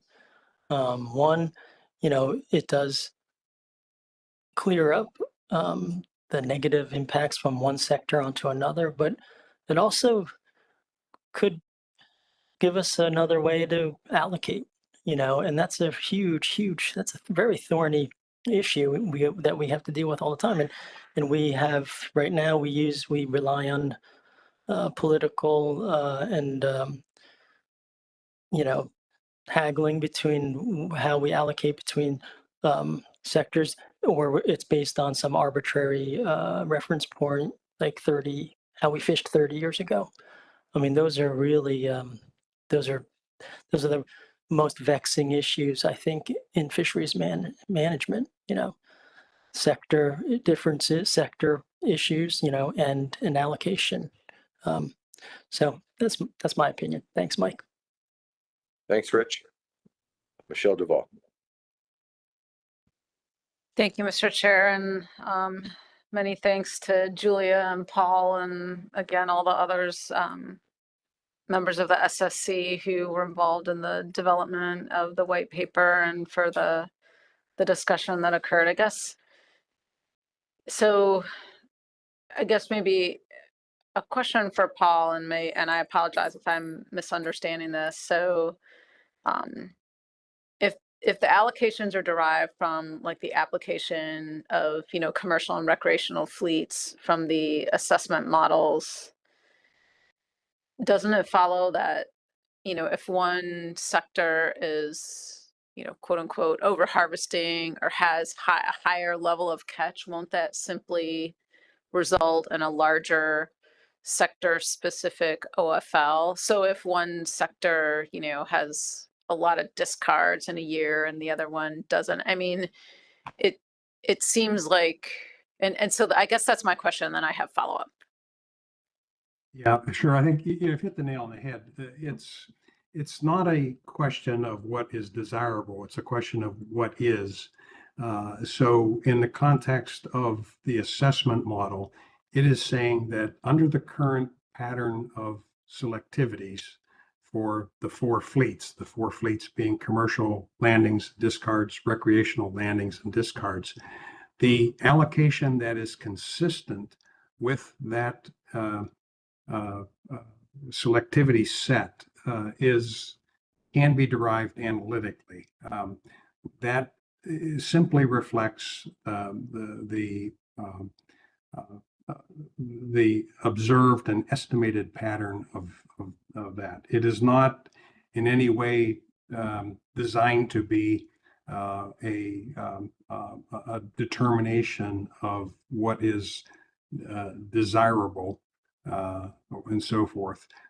If it is possible to specifically modify those selectivity patterns in some ways, which the RDM model does in some sense, then there may be ways in which a desirable element could be derived from mathematically. But right now, the way this was evaluated was simply to partition that based on the mathematical properties of the assessment model. So I hope I haven't confused it too much more. But No, I appreciate that, and thank you for that, I guess, confirmation and clarification. And so Mike, I'm glad you said what you did at the beginning about, we have this paper as a resource, it will always be a resource. It doesn't necessarily have to go away if the council board decided this is not the time to tackle something like this. I mean, I guess from my perspective, this is hard enough to do allocation, when we very explicitly task ourselves with doing it and even trying. And so can we really deal with this on an every other year basis? That would be the time frame consistent with receiving assessment updates, every 2 years or every 2 to 3 years, depending on Science Center resources. And, and I'm thinking about even blue line tilefish that we were discussing the other day. We had a very straightforward scientific approach to determining, an allocation of the resource amongst 2 different management units. And now that's being called into question, and we're throwing in sort of a political factor there. And so I guess, I'm concerned about walking down this road of every other year allocation changes, based on the assessment. And I think even more concerned about, okay, if we do want to maintain the allocations that we have in the FMPs right now, what kind of contortions need to be performed, from the scientific perspective to maintain those. And so, I'm very reluctant to continue moving forward down this road at this time. I recognize that other folks have other opinions around the table, and, I'm anxious to hear those. And I did note that there was sort of some bait dangled in the white paper about, potentially tasking the SSC with evaluation of the relative scientific implications of management uncertainty buffers versus, scientific and assessment implications of setting a recreational harvest target that exceeds the ACL. So maybe that's something we can sort of shove off to the October meeting when we're talking about, tasking and implementation plans for next year. And, the SSC did have quite a discussion about management uncertainty at the beginning of their meeting. So thanks. Thanks, Michelle. Robert Rule. Thank you, Mr. Chairman. Michelle, I am going to take the bait on what they dangled in front of us. I think that this is definitely worth pursuing. The initial action that we asked for, it was a very broad overview to see, and that's what the white paper is, to see if this is a possibility. After reading the discussions from the SSC and seeing that I do believe there is merit to this, I think we need to kind of be a little bit more clear on as far as how we want the SSC to focus going forward. And to me, a perfect example of it is what we just witnessed between Bluefish and Fluke. All right, if we had a clear roadmap of, but if this ends up being a useful tool where the CBs can be assigned by the SSC and give us the number, then we know at what point the uncertainty is in, instead of having to either rely on a monitoring committee to say we're going to use management of uncertainty here at this point, but in this fishery we're going to put it over here. I mean, I think I think it would be extremely useful. I actually have a motion prepared to move this forward if we decide to. That being said, I don't know how you would do that with the time frame. I mean, we have to wait till the implementation plan. Or I mean, I don't. I'm not saying to keep it on the forefront, but I don't want to take it off the stove just yet. So.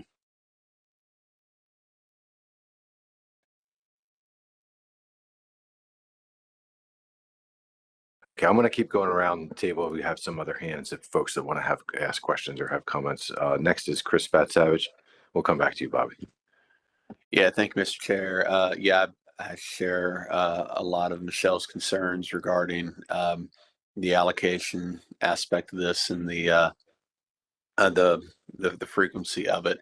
I had the same thoughts about what we just discussed about blue line towfish a couple of days ago. That was a pretty formal, process using the saddle survey to determine how much allocation goes to different parts of the range, and we're going to have to meet with the South Atlantic Council to kind of cover that like we do all other allocation issues. If we continue to pursue this as Bobby's suggesting, I would be really interested to hear just with the staff and resource limitations, what are we going to have to give up in order to do this, knowing just the limitations we have. When we talk about the implementation plan, it kind of after a while does turn out to be a zero-sum game. That if this is going to be resource intensive, we may have to give up some other things that we are also very interested in. And I guess if it gets to that point, we're going to have to make some pretty tough decisions in October and December. But right now, I'm kind of leaning towards, we have this work. It's been done, and it's there for us in the future, or future people around the table if we decide maybe to take another look at this again. Thanks. Okay, Chris. I think Chris Moore eventually we'll get around to Chris. He has answers to a few questions that have been asked, but we're going to keep taking questions and comments at this time. Joe Semino, and then Greg Hewitt, you're next. Thanks, Mr. Chair. Yeah, I support staff recommendation at this time. I think the black sea bass was a big motivator behind this, and one of the big concerns was that just fisheries management 101, from what we were hearing from folks, is that if you are overfishing the stock, then eventually, you're going to hurt everybody. And that's not what this does. We're talking about accountability measures here more than anything.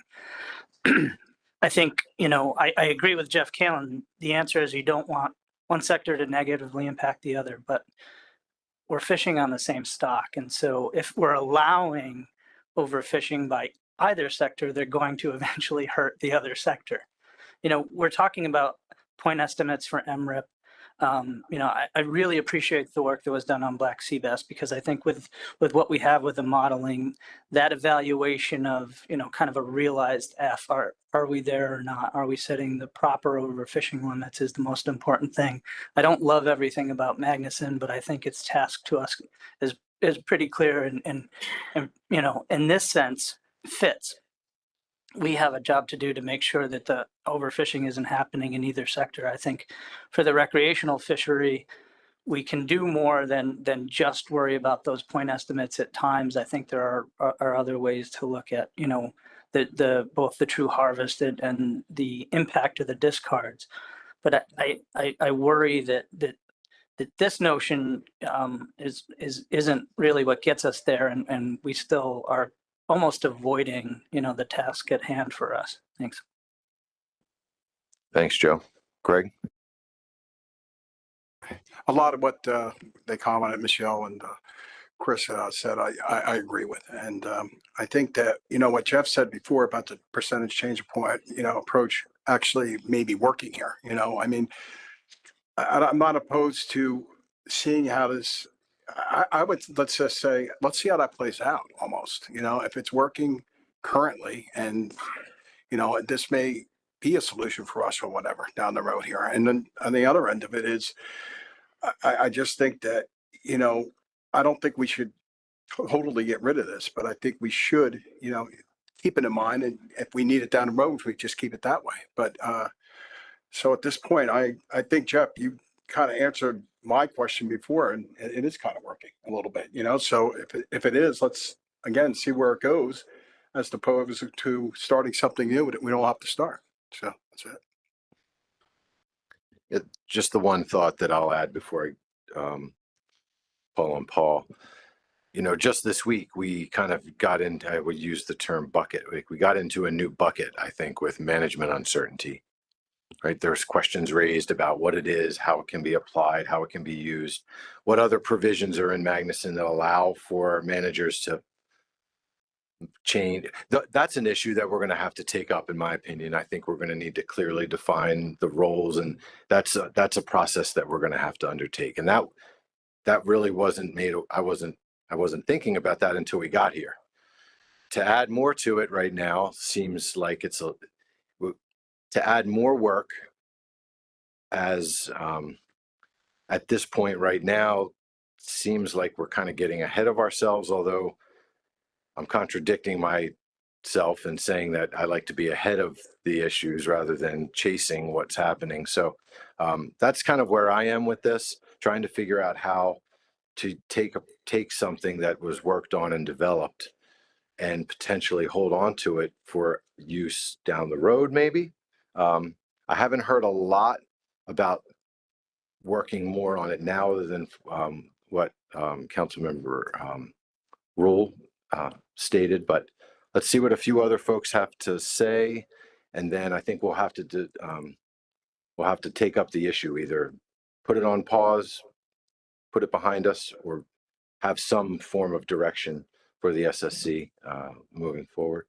Paul? Thank you, Mr. Chairman. I support the staff recommendation. I see the motivation for this as the commercial sector is concerned about potential negative impacts from the recreational sector. And it's not the recreational sector that's the issue, right? We give them regulations and they follow them, right? It's the way that the sector is being impacted by management. I think instead of investing so much effort in protecting the commercial sector, I would like to invest that effort into continuing the work that we're doing to improve the way we're managing the recreational sector, and then everyone can avoid the negative impact of what's going on now. Thank you. Okay, thank you, Paul. Any other comments around the table? So I'm going to try to get to the end here. We have a staff recommendation. Is there any council member, board member that would like to take and that has an interest different from the staff recommendation that provides direction and a clear work plan for future direction and action on this item? Bobby? Thank you, Mr. Chairman. Yeah, I have a motion prepared, so. Move that the council request that the SSC further investigate the assignment of different CVs by sector, recreational and commercial, using the current allocation splits found in the allocation amendment as a way to address uncertainty separately between commercial and recreational catches and associated fishing mortality for each. Second, that the council request the SSC to evaluate the relative scientific implications of management uncertainty buffer options versus the scientific and assessment implications of the currently setting the recreational harvest target that exceeds the RHO and potential SSC involvement in such process.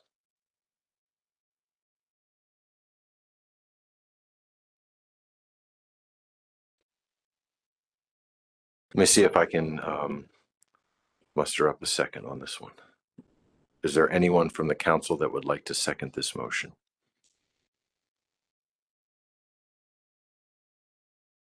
Sonny Gwynn will second. Nicola and I are having a conversation about where the board is on this. I wonder if Bob, Tony, do you have any thoughts? There's taskings in here of the SSC, which the board doesn't do. We are in joint session right now. I need a little guidance, would help. The board typically does not task the SSC to do something. I think the last time we did that, we were provided the opportunity to input on the task itself, but not the final version of the task. I'll say that if down the line this issue becomes something that goes into the management document, we would need to have joint management documents to move forward. So you could maybe follow that path that we had done before. I am curious, in Julia's slide prior, it said determine the legal implications. And I think it would be helpful to understand what the legal implications are before we ask staff to do more work on this. But or at least from the commission staff side, I would ask of that. So Bob or Tony, I'm asking directly, do we need to have like board motion here, or should we just take this up as a council with the tasking of the SSC, and then any follow-up, if this were to pass, any follow-up would be followed up with the board? There would not need to be a like motion since we don't task the SSC. But it would be good to have input on the tasking itself. Okay, so I think what we'll do is we'll call this a motion, a debatable motion, because it was made and seconded by members of the council. I will entertain input from the commission and board members as well as council members on this. But let's debate it and decide on the next steps forward. Bobby, I'll go back to you if you have any additional rationale other than what you've already stated. Yeah, briefly, the rationale that I'll cite is basically taken from the white paper itself. So based on the SSC's white paper, the discussion which discussed both of these options identified in the motion, the SSC could provide further feedback to the council on the best way to address these issues. The SSC white paper says the council may choose to retain the current allocation splits while still requesting the assignment of different CVs by sector. Okay, Sonny, do you have anything to add? No, just exactly what Robert Rule said. Okay, discussion of the motion. Adam. Thank you very much. Appreciate you allowing board members to comment on this motion. I will first note that within the motion itself, the motion is explicit about assuming that recreational harvest targets exceed RHLs, which is not what has to happen by default. It could very easily be that recreational harvest targets are less than the RHL. So I would note that for this motion. If I was a council member, that would be rationale for me opposing it. I would ask for some clarity, again, if I did have to decide on this, how, given our current singular ABC that is derived from a singular OFL using a singular CV, how different CVs would then be utilized to reduce a single OFL to a single ABC. Paul? We do have a backup slide that addresses that, but Adam is correct. It would remain a single OFL, which is derived from the assessment. We get into some semantics as to the ABC, whether it's the sum of a single OFL with different uncertainty buffers or CVs assigned each component or not. But, essentially it's taking the ABC and defining it as the sum of two components, one of which is may be decremented differently than the other. So whether that is the ACL or the ABC, I think was the semantic difference that raised some eyebrows at our last time the council addressed this issue. But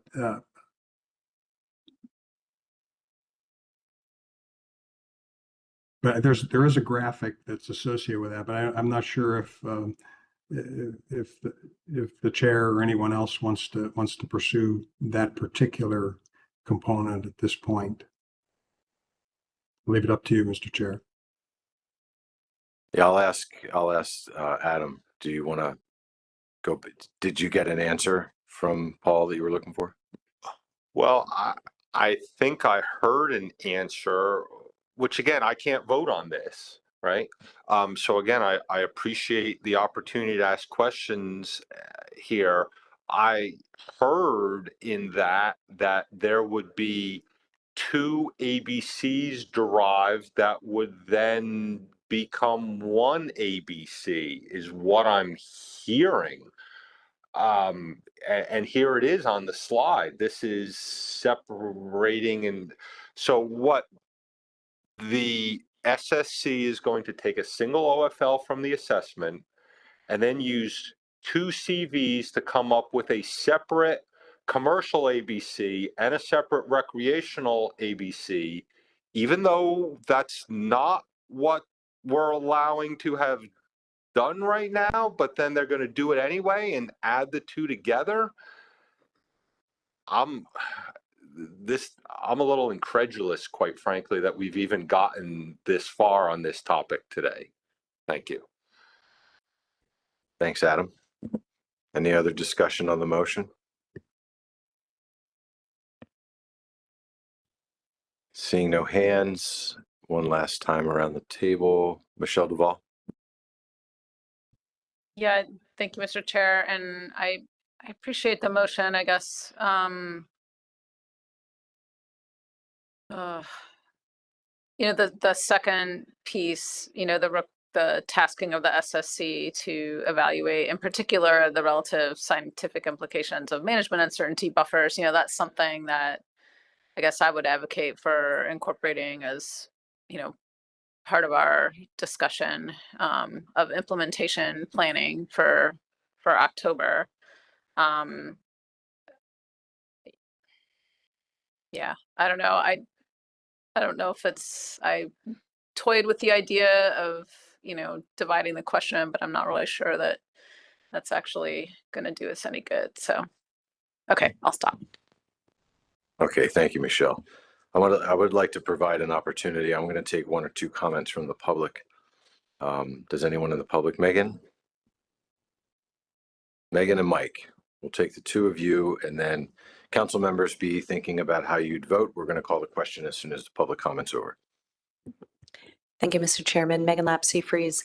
I support the motion. I think it's clear from the discussion that it isn't going to move forward at this time, but I do think that it is appropriate, perhaps in the future in the implementation plan, to look at exactly the quote unquote bait that was mentioned that's in the white paper. The SSC did mention that the management uncertainty issue has scientific merit to investigate.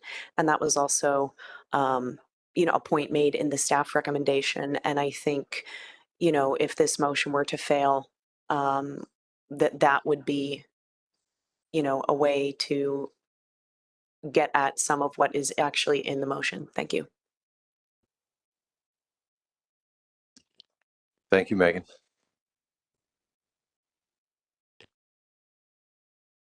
Mike Wayne's next. Thank you, Mr. Chairman. Mike Wayne with the American Sport Fishing Association. I had to look up the definition of incredulous, but that is exactly how I feel right now. Like, what are we even doing? I think Paul Reese nailed it. He nailed it. We are trying to figure out what management process works best for the recreational fishery that has a totally different data structure than the commercial fishery. And I would love to see some people that have been bucking that the entire way put all of that energy into helping us get there, because I think that could help us avoid things like this. Thank you. Thank you, Mike. Okay, we're going to bring it back to the table. We've had a good discussion after seeing and listening to a thorough report. I am going to call the question of the council. So we have a motion before us. All those members of the council that support this motion, please raise your hand.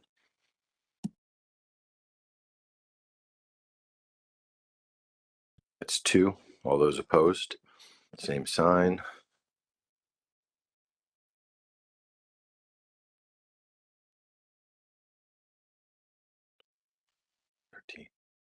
Thirteen. Any abstentions? Seeing no abstentions, the motion fails for lack of majority, 2 to 13 to 0. With that, I think in speaking to Chris in a little sidebar, I think what we can do is kind of put this on pause at this point and add it to a possible discussion of the implementation plan for 2026 in the coming council meetings. But since I just said it, and Chris is going to correct me, so let him handle that. Just some of what you said. Thank you, Mr. Chair. So a couple of things. So we had a good conversation around the table. First off, I want to thank Paul and the SSC and Julia for the hard work on this particular issue. It was a thorough evaluation. I think it provided us with a lot to think about. But there's, if you think about the but part, which is we're very resource limited. The service is more resource limited than we are. So we're fully booked for 25, but as Michelle indicated and others, we have an upcoming conversation about 2026 priorities in the implementation plan. There is this little nugget in here. Michelle called it the bait, which relates to management uncertainty. We have had conversations this week about management uncertainty. We have this thing embedded in the Bluefish Monitoring Committee's deliberations that they came up with that's never been evaluated. And we probably could use some work on that particular issue, the management uncertainty part, the buffers associated with management uncertainty. So what I would suggest is that when we have the conversations in October relative to the implementation plan, that this be part of the conversation. So staff will put together a draft document for everyone to look at for 2026, and we'll see how that fits into everything else that we've already decided we're going to do for 2026. Remember our first conversation this week, we had a pretty long list of things that we were going to add to the 2026 implementation plan already. So without making any promises, but giving you an indication that it is potentially an important issue for the council and the board, I think we put it on the list for our discussion in October, starting in October, and then we'll talk about it more in December as well. Thank you, Mr. Chair. Okay, thank you for that, Chris. Adam?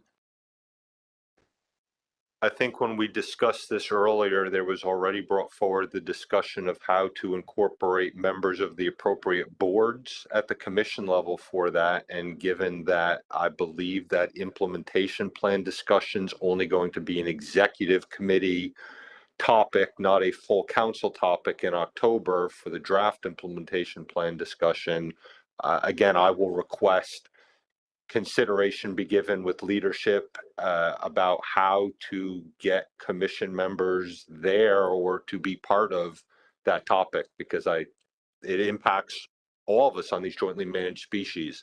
So I hope that consideration will be given. Thank you. Thank you, Adam. Given that there are elections for council, the leadership will change in 24 hours, there'll be new leadership here at the council. So we'll see how that goes, but your point well taken. Nicola, Missouri. Thank you, Mr. Chair. I was just going to ask Tony if, at a minimum, if the board members could be made aware of council meetings when, topics like this, the implementation plan, when there's an overlap with board managed species. If you could just, make sure that the board members are aware of those meetings and, have the information to tune in and be involved. As long as the council tells us, we will tell you. But they have to tell us. Chris? Thank you, Mr. Chair. We will tell you, and we will have an executive committee meeting in October, and that's an open meeting. So if board members want to listen in and participate virtually, that's an option. So we could definitely do that. Or if you want to come to the greatest city on the East Coast and come to Philadelphia for the week, that'd be great too. Joe Semino. Yeah, Mike, I just want to make one suggestion because I think it is difficult for the board and board members. Chris, as we're crafting as the agenda item is being crafted, I think perhaps even just the wording of that alone, if that could be shared with ASMFC staff, and then ASMFC leadership can consider, is the uncertainty buffer covered properly? Is that everything that should be discussed? That would be a great help. And then everyone has a chance to weigh in on how that fits as a priority. Chris? So just to manage expectations, this is an executive committee meeting, right? So it's the first meeting where we'll talk about the 2026 implementation plan. The implementation plan that we're going to be talking about is the council's implementation plan, obviously, but obviously, it involves some commission work as well. So when you think about the actual conversation, we're not really going to say much more about what this means because we've had a good conversation here about it. What we're going to have a conversation about is that given all the other things in the list, whether we have the resources to do this and all those other things we identify for the EO and any other things that we need to get done, right? So that's going to be the conversation. So the board will be able to hear that and certainly, if they have questions about it, ask it and participate that way.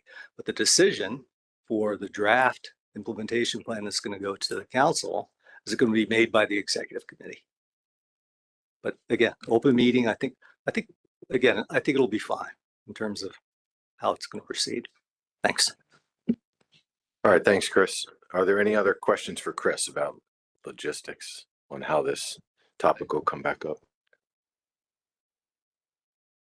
Okay, seeing none. Julia, is there anything else to come before us at this time? Okay. So that concludes the business that we have to do as a joint body.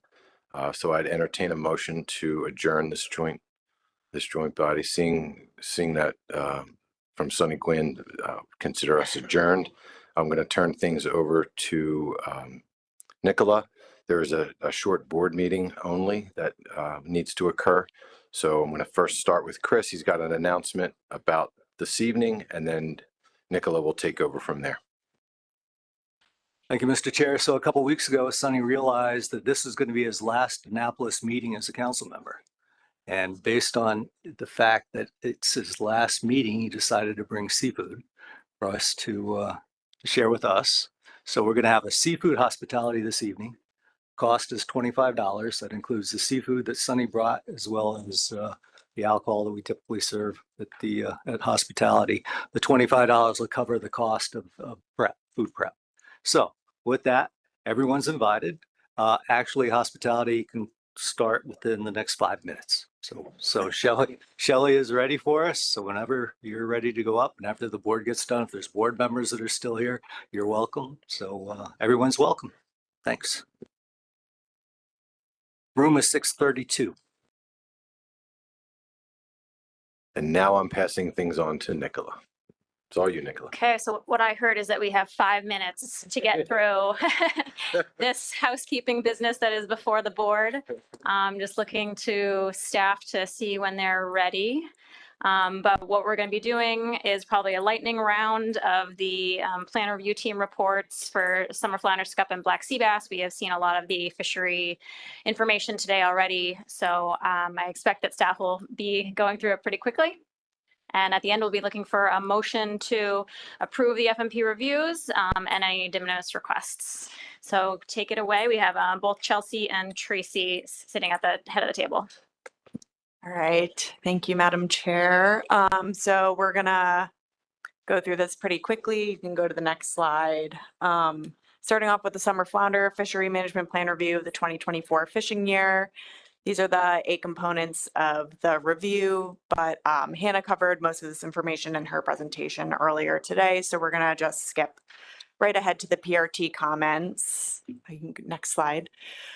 So the plan review team noted that New Jersey still does not have in place regulations to prohibit transfers at sea. This is the 5th year that this has been flagged by the PRT. However, New Jersey state staff have indicated that the rulemaking package that contains this provision is still being processed. Next slide, please. And then the only other note from the PRT for summer flounder is that based on preliminary landings that are reported in state compliance reports, Massachusetts, New York, New Jersey, and Virginia all had slight overages of their respective 2024 commercial quotas. However, the commission does not manage the summer flounder quota and the catch accounting has not yet been completed, just a note by the PRT. And again, those were only slight overages there. Next slide, please. And so with those 2 previously noted exceptions, the PRT determined that all states have implemented regulations that are consistent with the FMP requirements, and Delaware has requested de minimis status and meets the requirements. Next slide.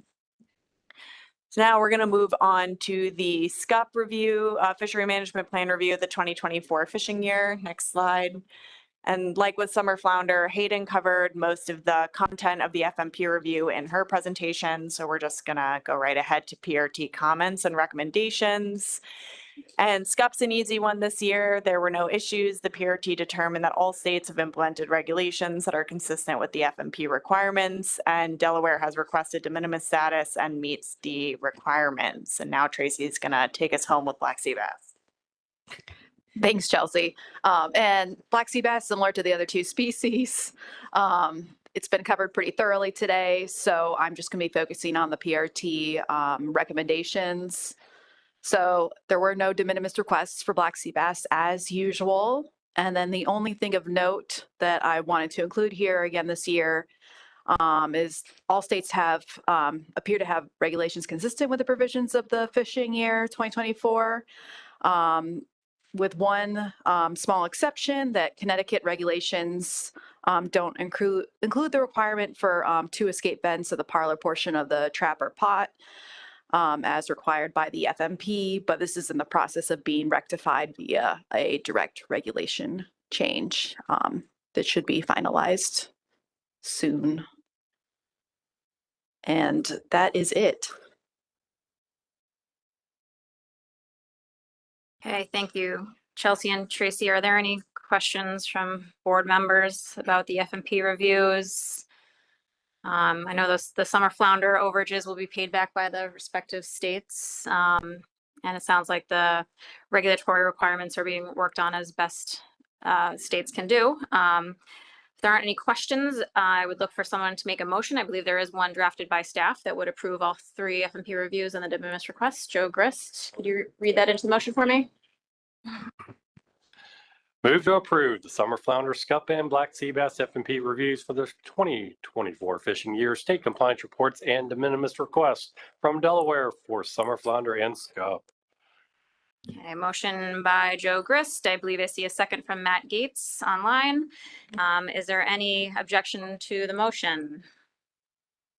Seeing none, we'll consider that approved, and I'll take a motion to adjourn the meeting, noting that John Maniscalco will be taking over the chairmanship of the board when it next meets. So Mike Louisi, motion to adjourn. We are adjourned. Thank you. Thank you, Nicola.